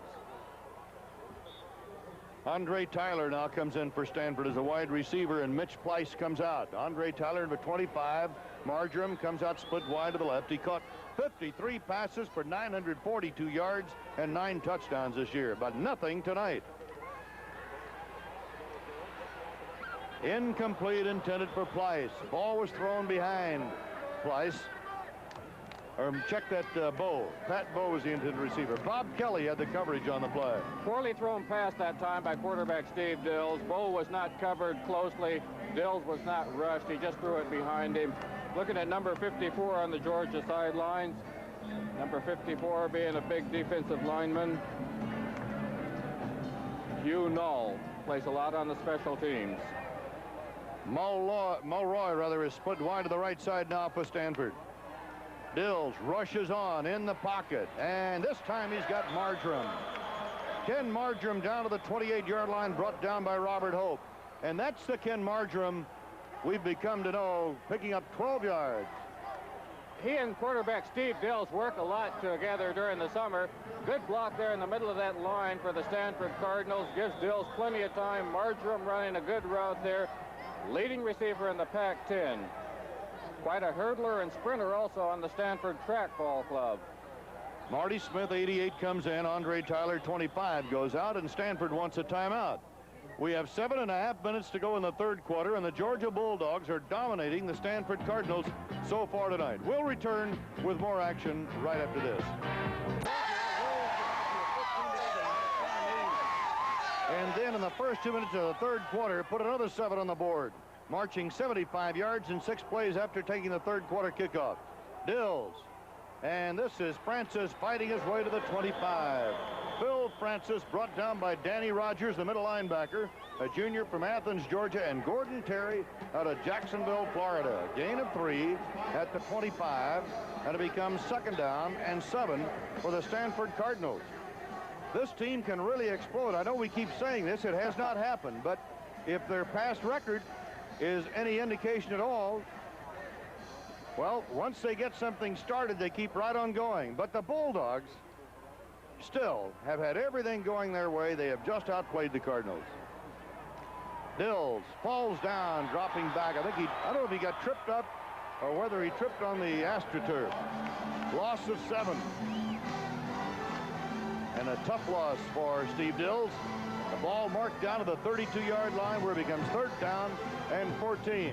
And a look of frustration on the face of Steve Dills. Looking to the sideline, wanting the play, and it's brought in by Marty Smith. By the way, Bill Walsh calls all the plays from the sideline. They don't come from upstairs, they come right from the head man himself. Puts a lot of players in and out of the lineup, so he has a lot of opportunities to get plays in there. Dills is a -46 rushing. 3rd and 14, home run ball. There's Marjoram wide open, and there is the first TD of the night. First points on the board for the Cardinals. Was he open or was he open? Merle, I almost think that had to be a broken play because nobody was near Ken Marjoram on that one. That was like a gimme. The closest man to him was Scott Werner, and he's at least 5 yards away. Dills there backing up with plenty of time to throw, and look how open number 28 is. Ken Marjoram, first team All Pac-10, honorable mention All-American. Still nobody in a red shirt in the area. Well, the Cardinals finally make it to the scoreboard, and I believe they're going to go for the 2-point conversion. Dills has completed 12 out of 20 for 139 yards unofficially. So the Cardinals go into their pro set.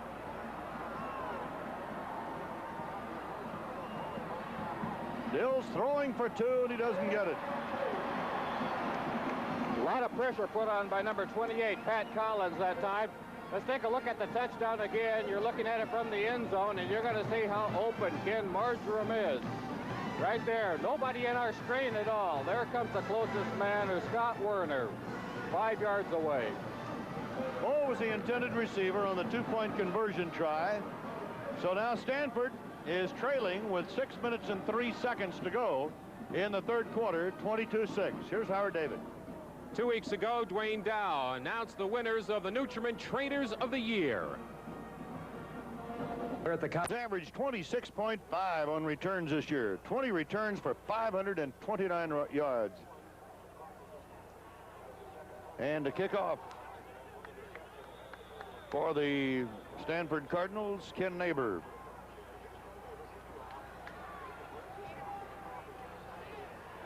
Scott at the 4, the 10, trying to go the other way, gets some blocking at the 15, the 20. He can move it, flags are down, and Scott to the 34. So Lindsey Scott brought down by Ken Marjoram, who scored the last touchdown, a return of 30 yards, but a flag was thrown back around the 16. Charles Bedford is down there for the Cardinals from Stanford. May have been a clipping infraction on that one. Special teams play such an important part of the ball game. A lot of times this happens because the guys don't play on a regular basis and they get a little anxious. Let's take a look at Steve Ballinger, number 87 for the Cardinals, going down. Got some mittens on there to protect himself from the AstroTurf. Let's see what happens. See what he does in the action. Gets bumped around a little bit. Gets hit right there. That may have been the clip. I'm not sure.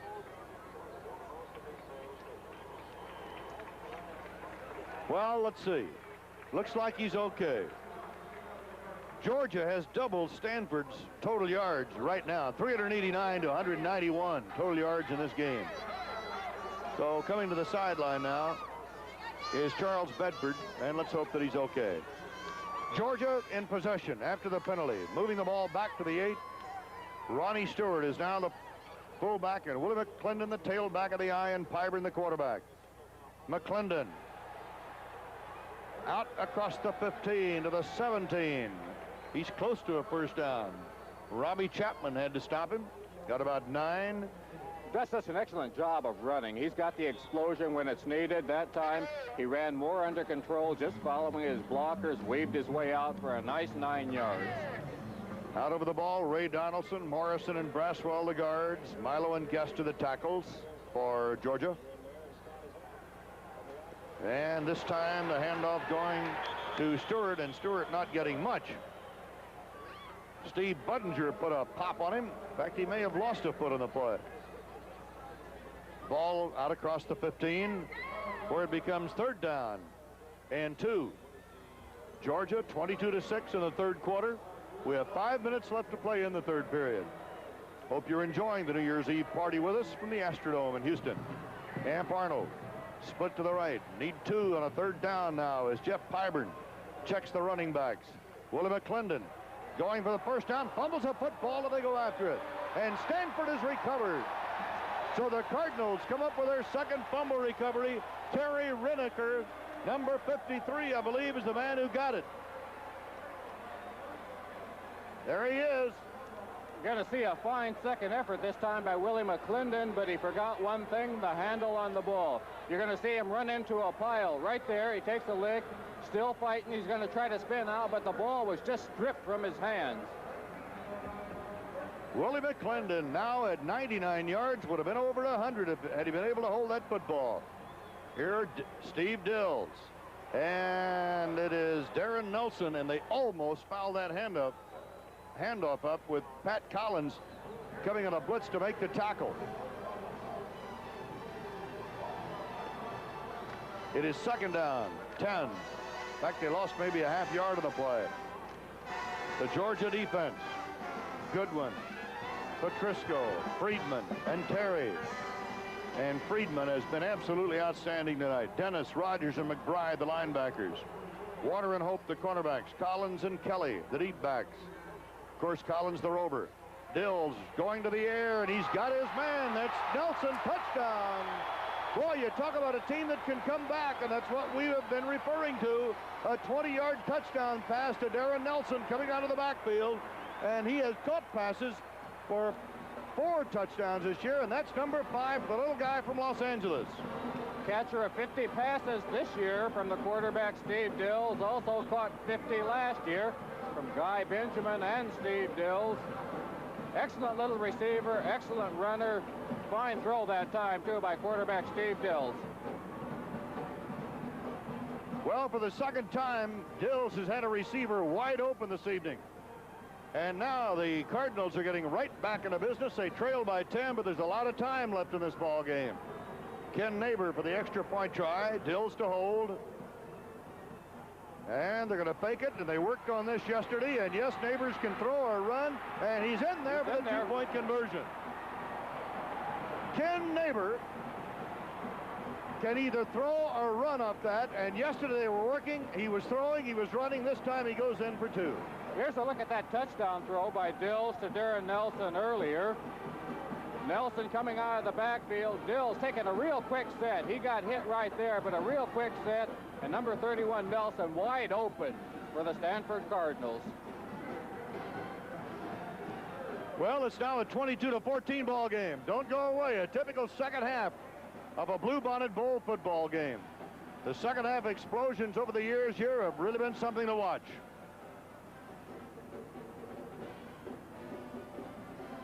This is Ed Morrison, who is the senior vice. No, man, right? Well, you back your own team. That's the way it is. Dills 13 out of 29 now, 159 yards. Let's take a look at that again. Quarterback Steve Dills, the holder. Neighbor, the intended kicker. Well, we didn't see all of it, but Neighbor did a good job running it into the end of the end zone there for the 2-point conversion. Now, will Stanford go for the onside kick? Georgia has got to be thinking about things like that. It is 22-14 here in the 3rd quarter. The Indians, or rather the Cardinals, coming back strong. This is Lindsey Scott on the 1. 10, 15, 20, flag down. Flag thrown on the 32-yard line. The tackle at the 20, a 19-yard return by Lindsey Scott. And the man on the tackle, Pat Bold, the tight end. Now let's see what the flag's about at the 32. Clipping indicated against Georgia, and things are not going well for the Bulldogs, who really did dominate that 1st half, no doubt about it. You know, one of the great things about any bowl game, of course, is all of the activities, the hospitality that is extended to the teams, the schools, and the traveling party. And I'll tell you, I've been to a lot of bowl games, but I don't think anybody can ever top what the Bluebonnet Bowl Committee has done for the two teams here this year, Stanford and Georgia. Wasn't that a super reception that we went to last night, Merle? Wow. Just fantastic. Buck Bellew is now the quarterback for Georgia, and Womack at fullback, McClendon at tailback. It's Womack, the fullback, out to about the 14 rather. Gain of 4 on the play. Budinger, 62, was there, the linebacker. Top tackler for the Cardinals this year. It is now 2nd down, 6 coming up. Ronnie Stewart has come in for the Bulldogs, and Womack has gone out as the up back in the eye. Amp Arnold is splitting wide to the left for Georgia. Bellew, McClendon, and a jarring tackle at the 10. And guess who? Mr. Saraceno. Loss of 3. Gordy Saraceno has played like an absolute All-American tonight. And I know if Nick Bonaconti is watching, he's very proud of him. Well, he was the leading tackler this year for the Cardinals with 147. He also has a career total of 528, which is the school record. 3rd down, 9 coming up. Scott is split to the right. Arnold wide to the left. Bellew, and it is Willie McClendon, almost away, but dumped at the 15. Willie McClendon, a gain of 4. He's over 100 yards now. Savan Thompson, the left quarterback, made the tackle. And here's a very happy young lady, and that is Mary Lou Braswell, who a couple of weeks ago married the All-Southeastern Conference right guard, Matt Braswell, number 55. Kick is away, almost blocked. And the return is on, and that is number 46 bringing the ball back,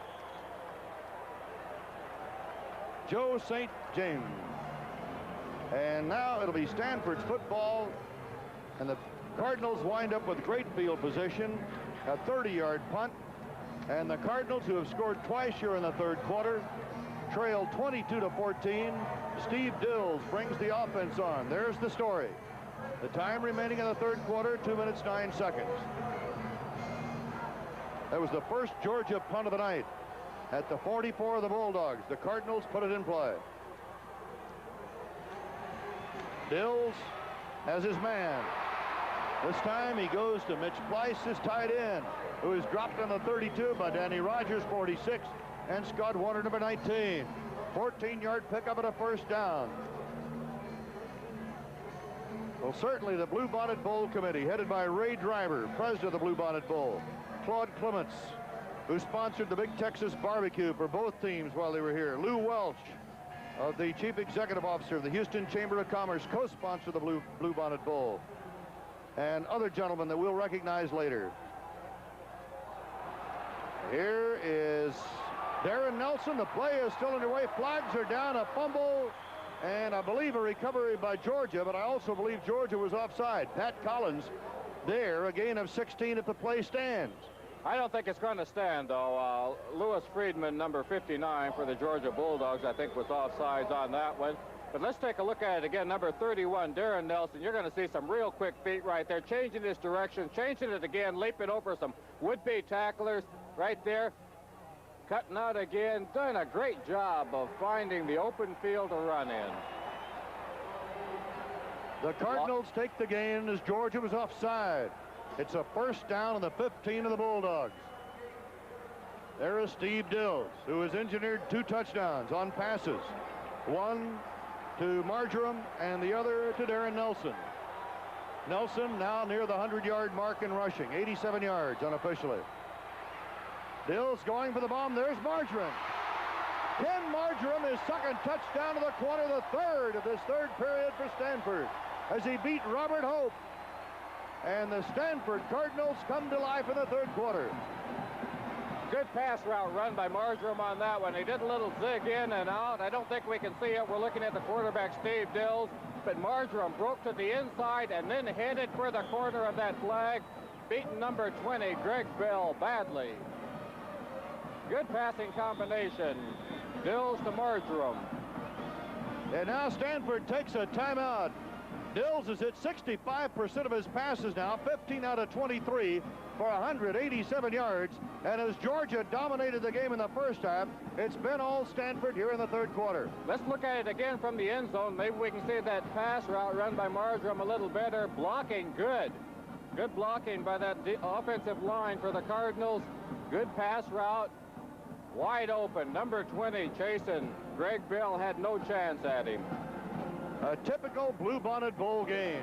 And now Stanford, if the Cardinals go for two and make it, can tie this game here in the third quarter with a minute 33 seconds left to play in the third period. You know, we're talking about the Bluebonnet Bowl Committee. Our thanks to John Crooks Jr., chairman of the board of the Houston Chamber of Commerce. Weldon Humble, the former Rice All-American, member of the selection committee. And of course to Tex Thornton, the executive director of the Bluebonnet.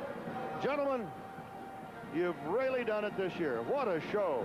Not only with the teams on the field, but all the activities, the barbecues for the teams, the parties, the hospitality. The players, the schools have really enjoyed it. And the fans are enjoying this action, huh? They're going for two. Dills. He's got it. Tie game. Darren Nelson. 22-22. Oh, Burl, I could see that one all the way. I could see that one all the way as Darren Nelson came out of the backfield. We're looking at it from the line of scrimmage there. Quarterback Steve Dills dropping back. Excellent protection. Nobody's near him. And Nelson is all by his lonesome out there. The closest guy to him is Scott Werner, but he's too late. Almost an unbelievable comeback by the Stanford Cardinals, scoring 3 touchdowns here in the third quarter and tying the Bulldogs 22 all. The Cardinals were behind 50-0 at the half. On the second half kickoff, Georgia scored in 2 minutes. Here's a look at it again from a different angle. You see the blocking holding up well for Dills there. He's no pressure at all. Getting better protection here in the second half. You give him time, he'll find the receivers. That time he finds Nelson. It's not too hard to figure out how Stanford scored over 300 points and led the Pac-10 this year. They can put up the points on the board and put them on in a hurry. Now it's a brand new ball game in the third quarter, and Ken Neighbor will kick it off with Lindsey Scott deep for the Georgia Bulldogs.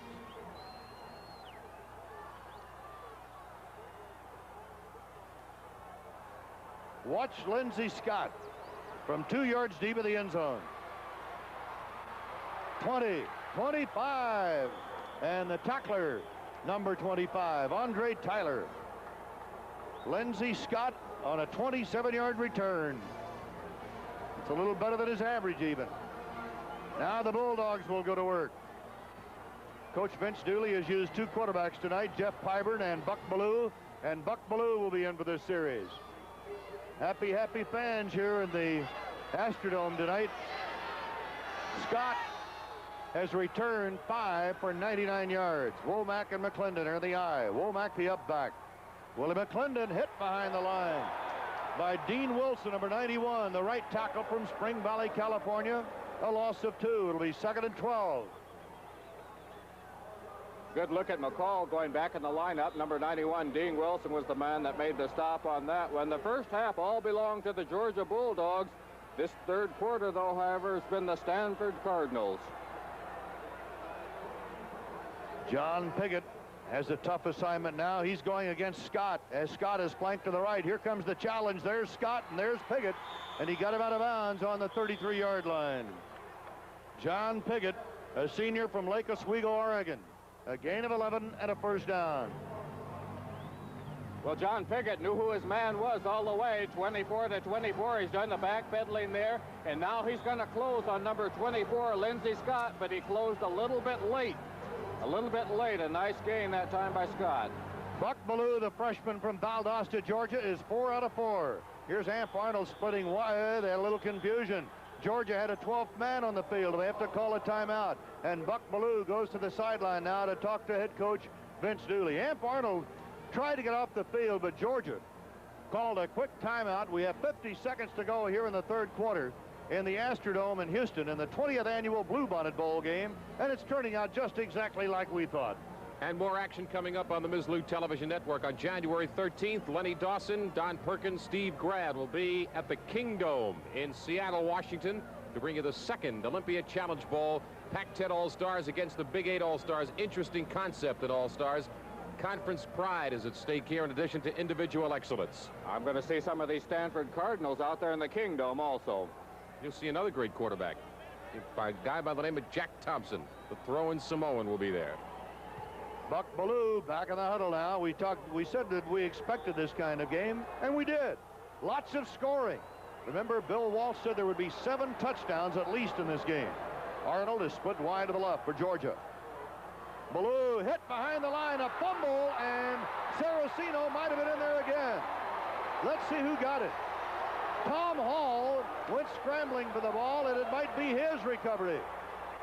A loss of 6 and a recovery by Stanford, and with 45 seconds to go in the third quarter, the Cardinals have the football back. There's the man of the moment right now, Tom Hall. He's the man of the moment. He recovered it, but let's give a lot of credit to number 80. Let's look at it again. Number 80 is Big Milt McCall. He's the one that put the lick on. Hall picked up the interception. A big break for the Cardinals. They're on the move again. First down on the 28-yard line of the Bulldogs. Steve Dills, with 45 seconds to go here in the third quarter, is thrown for 3 touchdowns in this period. This time it is Darren Nelson, 15. Make that Francis to the 15, down to the 11-yard line. Robert Hope making the tackle after a 17-yard gain. Phil Francis, the fullback, 17 yards to the 11. Now we're down to 39 seconds to go in the third quarter. I tell you what, if the guys up front do their job, I think I could still run with the football. Right now, you're looking at a good one, though. Phil Francis does a good job there, spinning out, picking up good yardage. Back to the live action. Dills looking for the end zone. There's his man. Touchdown. Oh, dropped by Smith. The tight end, Marty Smith, almost pulled it out of the air. Bob Kelly had the coverage on the play. Merle, that would have been a fantastic catch if Marty Smith had caught it, though. It was a high pass. Dills there getting pressure. Let's take a look at Smith, though. He makes a genuine All-American effort at it. Right off of his fingertips. Number 29 in pursuit is Kelly. Just a little bit too tall for Smith. Marty Smith is 6'6", 225 pounds. Clock stopped with 17 seconds to go. Marjoram is in. Smith is out for Stanford. Steve Dills breaks that huddle, and he's going to send Marjoram wide to the right. The ends are in tight. Pleiss and Bow. And this is Francis down to about the 7 as we have 12 seconds to go in the third quarter in a 22-22 game. Ricky McBride stopping the play for Georgia. And the clock running, and I believe we've seen the last play of the third period. And what a third period it has been, as the Cardinals have outscored the Bulldogs 22-7. And at the end of 3 quarters, it is now Georgia 22 and Stanford 22. You ready? Yeah, I'm ready. The score, 22-22, Georgia against Stanford. Stanford with the ball. It is third down 7 for a first down, 8 for a touchdown. And Dills on the rush, gets hit as he lets it go, and it is incomplete. Nearest man to the ball, Marty Smith. And he really took a shot from Robert Goodwin, 99, and Gordon Terry, the defensive ends, number 50. 2 gentlemen that were with us at halftime, Joe Lukens and Jeff Guy, co-captains of our high school All-America football team. We'd like to congratulate those 2 youngsters and all of the winners. Our high school All-America presented by McDonald's in Carnation. Steve Dills now 15 out of 25, 187 yards, as coming into the game, Ken Neighbor on 4th down, going for a 24-yard field goal that could put Stanford in the lead, and it is good. A 24-yard field goal by Ken Neighbor, and Stanford has come from way back to go out in front. It is now Stanford 25, Georgia 22, and we'll return with more action after this timeout.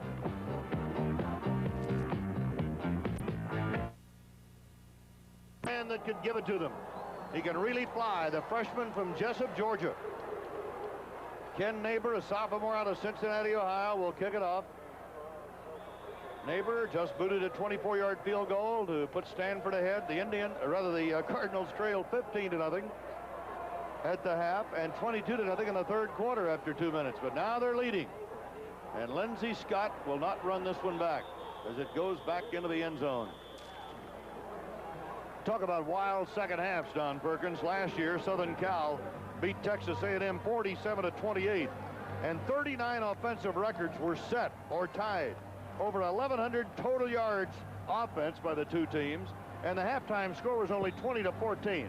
Now, let me see if I can add that up. 32, let me see.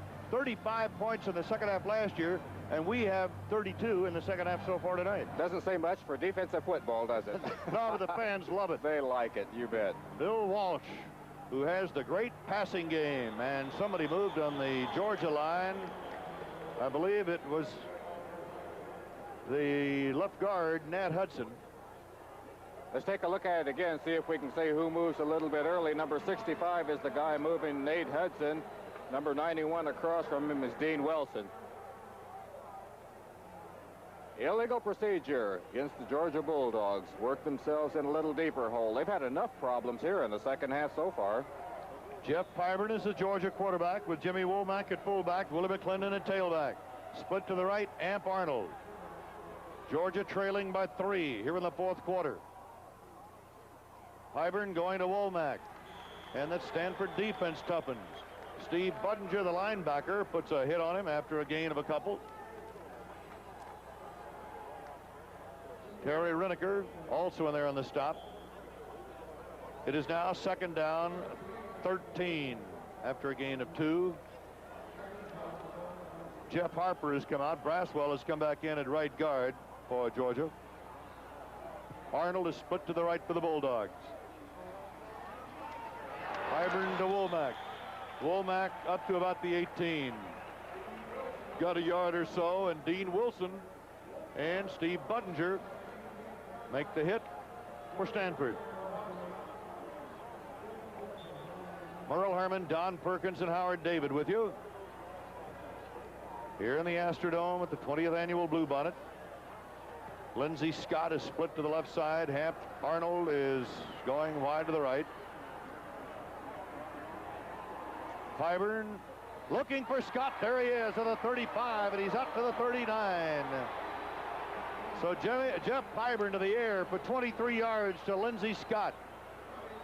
Lindsey Scott looks like an old veteran out there. The kid's just a freshman, but he's a super receiver. Pyburn, the quarterback, getting excellent protection. Look at that time he's got to throw. And finds his man, Lindsey Scott, the leading receiver for the Bulldogs with over 400 yards catching. Now Scott comes to the left side. Willie McClendon, and they key on him and knock him down to the 39. Maybe have picked up a yard. It'll be second down and 9.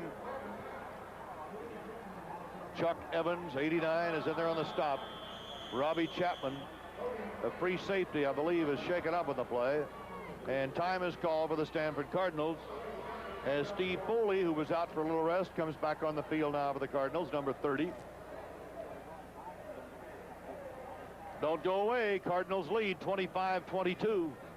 It was Georgia's game all the way in the first half. And the way they started out in the second half, Stanford kicked off to Georgia. And the Bulldogs just marched 75 yards in 6 plays to make it 22-0. And then the Cardinals apparently said, hey, wait a minute. And it's been a Cardinal ball game since then. That third quarter was some passing exhibition by quarterback Steve Dill. Showed why he's thrown an average of 22.5 passes completed per game this 1978 season. Looking at the guy coming off the field, there's number 47, Bobby Chapman, shaken up a little bit. So Foley has replaced Chapman as Scott comes to the left for Georgia. Pyburn, play fake. On the run and incomplete on the 49. Amp Arnold was the intended receiver, and Keith Burcham had the coverage, and the pass falls incomplete, and it'll be third down and 10 for Georgia. McClendon now unofficially 21 rushes for 102 yards. That's a 5-yard average for Willie. Vince Dooley says that there's no doubt in his mind that he'll be a #1 pick in the pro draft. Head coach Bill Walsh in his second year at Stanford. Carmen Prince is now, and he's split to the left. Scott goes to the right for Georgia. And this is Womack, the fullback. Womack breaking a tackle on the sideline, goes across the midfield stripe down to the 46. And it is Doug Rogers who finally makes a stop after Jimmy Womack picks up 15 yards and a first down for the Bulldogs. Well, that was just super. It looked like Womack was trapped with a whole host of Cardinal defenders. Let's look at Pyburn's throw to him out there. And right now, you're going to see him surrounded by white shirts. He's breaking through the sidelines. Saraceno's one of them. Good block thrown there by number 75, Mac Guest. Dips back to the inside, weaves his way around pretty good. Number 60, Doug Rogers, got a shot at him and finally brought him down. And this is Steve Budinger, who has played outstanding football defensively for the Cardinals, being helped off the field. One of the inside linebackers. By the way, we have been asked to pass this message along to the friends and relatives of the Stanford team of the West Coast. The team will not come home tonight because of the severe Midwest storm. They will be flying in tomorrow, and we'll tell you about their schedule a little later. Georgia in possession. First down on the Stanford 46.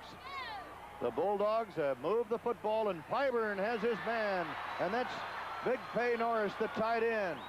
Down around the 30-yard line, and Steve Foley gets it out of bounds after a 14-yard pickup. They'll mark it officially on the 31. First down, Georgia Bulldogs, as this exciting Southeastern Conference team starts to turn it on. Pyburn now 7 out of 12 in the air. The Bulldogs are bringing Scott wide to the left. First and 10 on the Stanford 31, or Stanford leading 25-22. Pyburn to Willie McClendon. McClendon just pulling his way, seeing a little daylight, and then doing the rest on his own inside the 25 for a 7-yard pickup, and Tom Hall gets him down at the 23 of Stanford. There's Zellmer. Craig Zellmer apparently is out of the ballgame. The shoulder pads are gone, but he's going to stick around to see the rest of it. He was injured in the first half. A linebacker, fine young man from Hacienda Heights, California, sophomore. Pyburn has Arnold split to the left. Willie McClendon, not much, but a little. Near the 21. Tom Hall, 58, on the stop. Dean Wilson also in there. 2, possibly 3, and an official's timeout as they're going to bring the chains in. It's that close. Any part of the ball will do it. And the Georgia fans will let you know if they made it.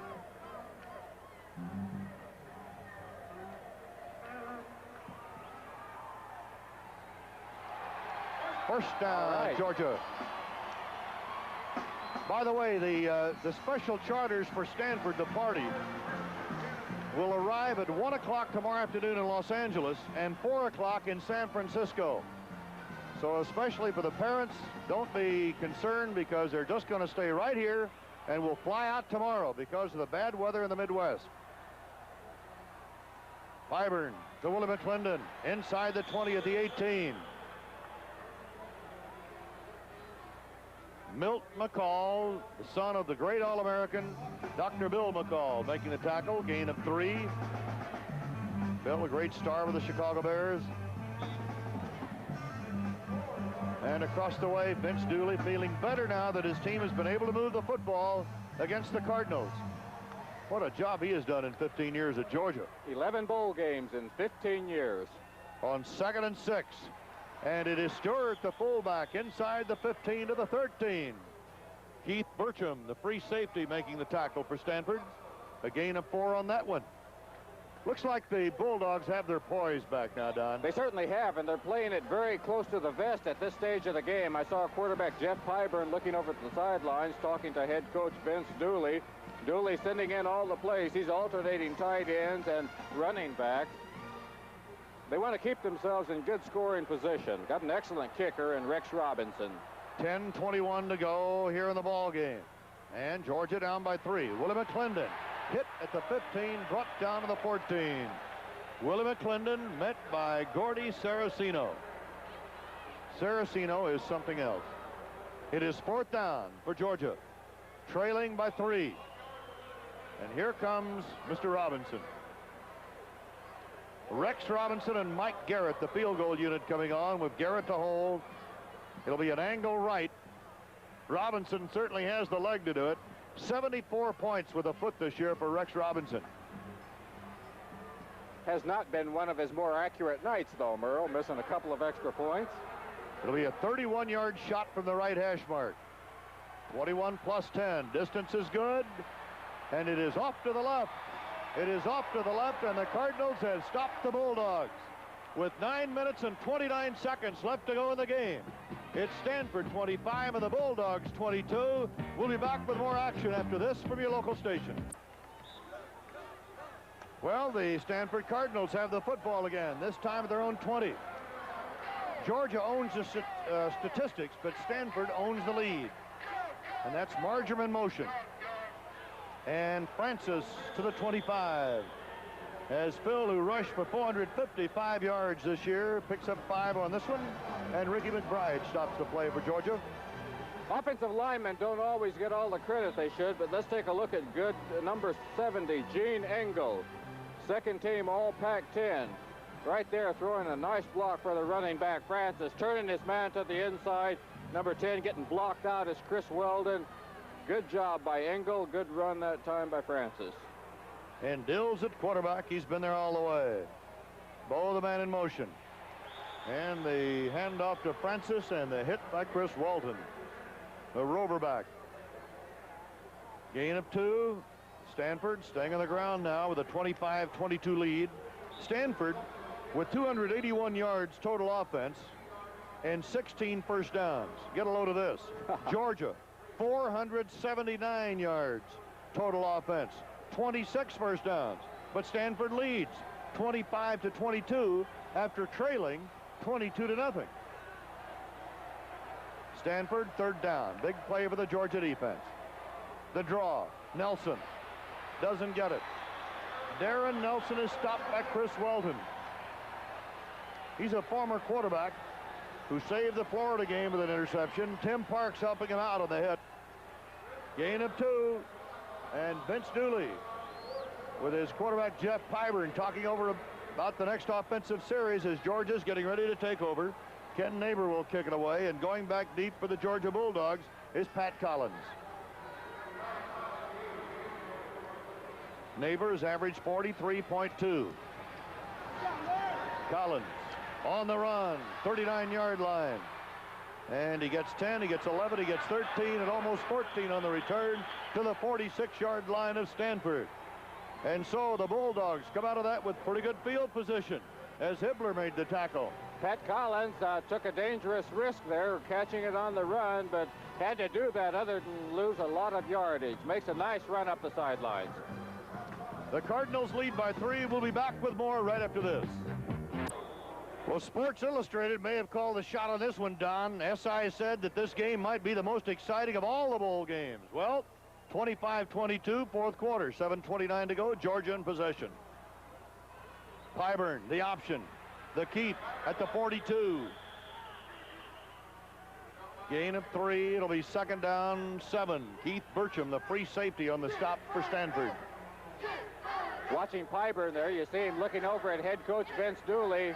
Dooley's going to give him the next play to run with 7 minutes and 8 seconds left in this fourth quarter. And the Bulldogs trailing 22-25 for Stanford. Russell is split wide to the left for Georgia. He's now in. And this is Willie McClendon. He almost broke it and fumbles the football, and I believe Stanford. Nope, yes, it is. Yep. Stanford recovers again. That's a third fumble recovery. And Stanford, an opportunistic team, comes up with the football, and it was Steve Budinger as Willie McClendon coughed it up after a 4-yard gain, and Budinger was right there, number 62. So now the Cardinals with a 3-point lead and 6:50 to go. Mulroy was in the huddle, comes to the sideline, and Mitch Pleiss, 83, comes in with a play from Coach Bill Walsh. Stanford trailed 22-0 in the third quarter. Great third quarter they put on. You have to wonder what kind of a passing club they're going to be right now, or are they going to run? Well, Stanford's not going to sit on it. Incomplete to Darren Nelson. The Cardinals feel that they can control the ball by throwing it. That's what we talked about earlier, Don. Got to keep doing the things you do best. And Bill Wassell's a passing kind of coach, and he's got a passing quarterback and Dills out there, and they'll keep going with it. Clock showing 6 minutes, 45 seconds to go in the game. Dills now 15 out of 26, 187 yards, 59% roughly. Nobody back except Dills to throw. The fullback was in motion. He completes it to Marty Smith. Fumble football, and maybe the Georgia Bulldogs have it, and they have it. They do. They had it, they lost it, they got it again at the 28. And the red shirts from Athens, Georgia take over. It was Danny Rogers, the middle linebacker, 46. Scott Warner had a hand in that play also. Danny Rogers fell on it, the junior from Athens, and now the Bulldogs have a chance. Not only do they have a chance, but they've got excellent field position there on the 28-yard line of Stanford. Marty Smith, you're going to see him take this Steve Dills pass. Right there, he tries to fight for more yardage. The ball gets loose from him. And 46, Danny Rogers, the linebacker from Athens, recovers. Jimmy Womack on the handoff inside the 25 of the 24. Gain of 5, Steve Foley, the strong safety. Now playing the free safety, I believe, with Chapman going out. He made the stop at the 24. Second down. A long 5, 6 minutes, 13 seconds to go. Stewart is in. Womack is out at the up back spot of the eye for Georgia, as Jeff Fiburn asks the enthusiastic Bulldog fans to quiet it down. Fiburn to Simon, the tailback, inside the 20 at the 19. Keith Burcham on the stop. I believe he's a little bit short of a first down, though. We're down to 5 minutes and 48 seconds to play.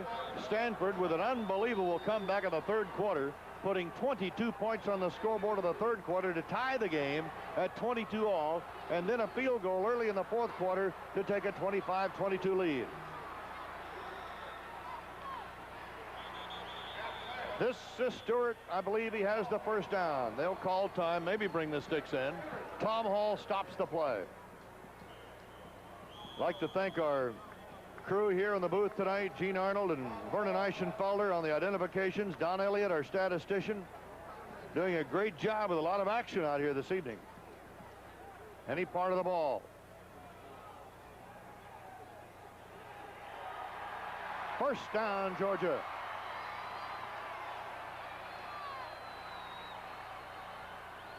Well, of the first 19 games played in the Bluebonnet Bowl, 10 have gone right down to the wire for a decision. And how about this one? This number 20.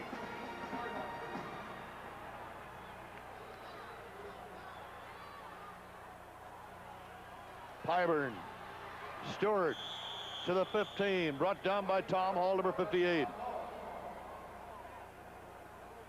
4 yards picked up on the play. Second down, 6. 5 minutes to go in the game. Georgia has now gone over the 500 mark in total offense against 288 for Stanford. Let's see. It is 2nd and 7. 4 minutes, 44 seconds to go. Jeff Pyburn calmly brings the Bulldogs to the line of scrimmage. Play fake. He's going for the sideline and loses the ball, but he was already out of bounds. He had last possession. He got down near the 11. Steve Foley put the hit on him, a gain of about 4. And the clock stopped at 4:31 to go in the game. And Georgia trailing by 3. Going to be interesting, Merle, to see what they do if they don't convert on this third down situation, whether they'll try to tie it up and maybe onside kick or hope to get the ball back, or whether they'll go for it on 4th. We've got a down to play yet before they have to make that decision. Georgia stopped a moment ago driving on the 20. Now down on the 11. And it is Pyburn on the option, keeping near the 10. Gain of about 1. And the Cardinals unpiled. And as I look at that Georgia sideline, I don't see any action over there. Nobody's coming onto the field. It's head coach Vince Dooley there. It is 4th down and 2. Saraceno on the last stop. And Georgia is going to go. How about this? The Bulldogs are going for it. 4th down, down by 3. Clyburn. The roll. Back of the end zone. Incomplete. It was intended for number 85, Pay Norris. And Steve Foley had the coverage, and Stanford is held. Norris, the intended receiver on this one from Clyburn. He's going to get a little pressure and have to throw, even though he sees that Norris is not open. Rolling out there to his left, has to throw on the run. Good defensive work back there. Number 30 is Foley right in the area. Good position on Norris. No chance. 3:38 to go as the Cardinals take over, leading 25-22, and we'll be back after this timeout. Fullback for Stanford as the Cardinals have the ball at their own 10. And this is Darren Nelson, the little guy from Los Angeles, to the 20. Scott Warner, the quarterback, brought him down after a gain of 10. Well, the Georgia Bulldogs wouldn't even think about going for a tie there in this bowl game. They were going to go for the Big 6 or the Big 7. Turned down a field goal opportunity. I got to admire Vince Dooley for that. That's a touch of class, really, because he wants to get in that top 10, and he knows he needs a win in this game to finish in the top 10 ratings. Bill Francis at the 30. I believe he has the first down. He does at the 31. Danny Rogers, the middle linebacker, on the tackle for Georgia. And Stanford with 3 minutes and 2 seconds to play in the game, controlling the ball on the ground now. Well, the Auburn game this year, Vince Dooley played for the tie and got the tie. There was some criticism about that, but I tell you, it's a little different situation now. This is a bowl game, and as Don said, who was it said anyway, that a tie is like kissing your sister? No, Merle, I did not say that. Oh, you didn't say that. Darren Nelson fighting for a couple. Goodwin and Patrisco stopped the play for Georgia. Now we're down to 2:26 to go after that yard pickup. Little Darren Nelson, the only man, I believe, in NCAA history who has rushed for over 1,000 yards and caught 50 passes in a year. And he's done that twice. 813 yards total offense tonight. Last year, 1,100 yards. That's both teams. 813 total. Dills airborne, swings it out to his fullback, Phil Francis, 45, and he's near midfield and down into Georgia territory at the 49. And Pat Collins, a little hustler, the roverback, makes the tackle after a gain of 20.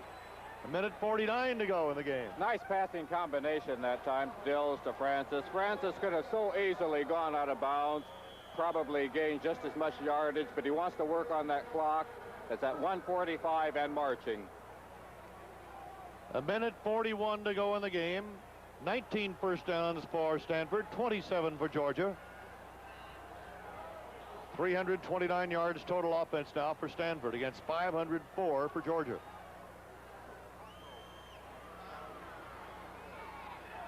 Bill Francis inside the 45 of the 44.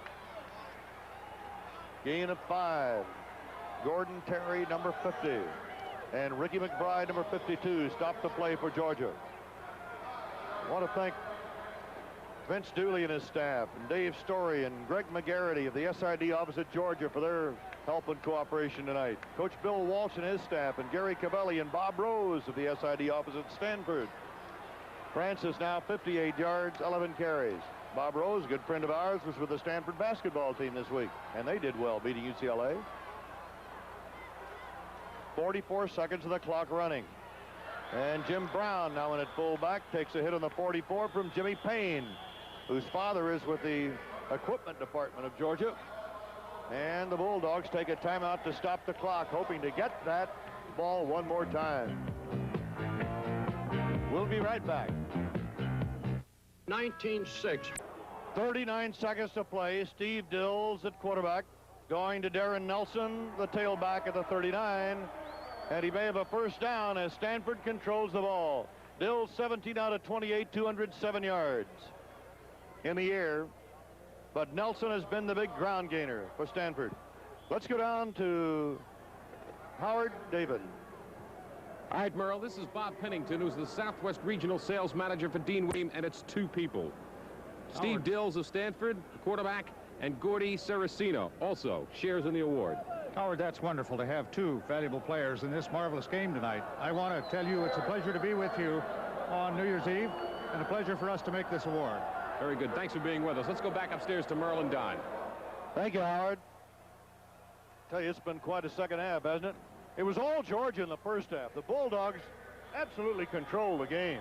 Looked like they were going to run away with it. Then the way Stanford came back in the third quarter, it looked like they would blow Georgia away. Right now, we've got a real close finish, but Stanford's got the ball. And Stanford has got a 4th down and 1, as they did not make the first down. And now Steve Dills wants to talk to head coach Bill Walsh of the Cardinals. So the Bulldogs with 32 seconds left.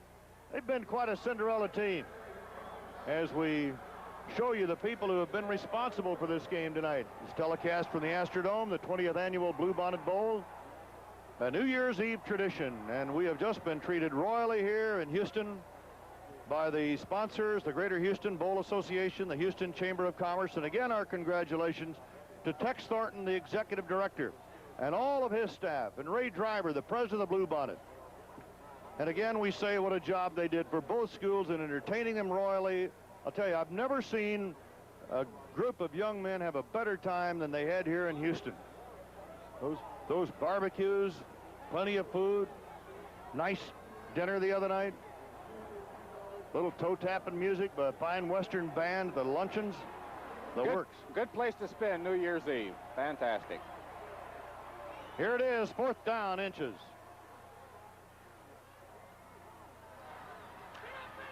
And they get it. Jim Brown. And now Georgia takes a look, and it's a 1st down, Stanford. And the clock 29 seconds away from the end of the ball game. Well, hi, Mom, from Craig Zellmer. He tells his mother he's okay. Again, for you moms and dads on the coast, the Stanford party will not come back tonight as planned because of bad weather. The planes coming out of Chicago to pick them up were grounded by the heavy snowstorm, and they will arrive tomorrow. 1 o'clock in Los Angeles, 4 o'clock in San Francisco. Nelson, 106 yards. Dills, 17 out of 28, 207 yards. As Dills falls on the ball, it runs down 4 seconds. The final score, Stanford 25 and Georgia 22. The 20th annual Bluebonnet Bowl is over. And Howard David, Happy New Year from Ms. Lou and Houston, Texas.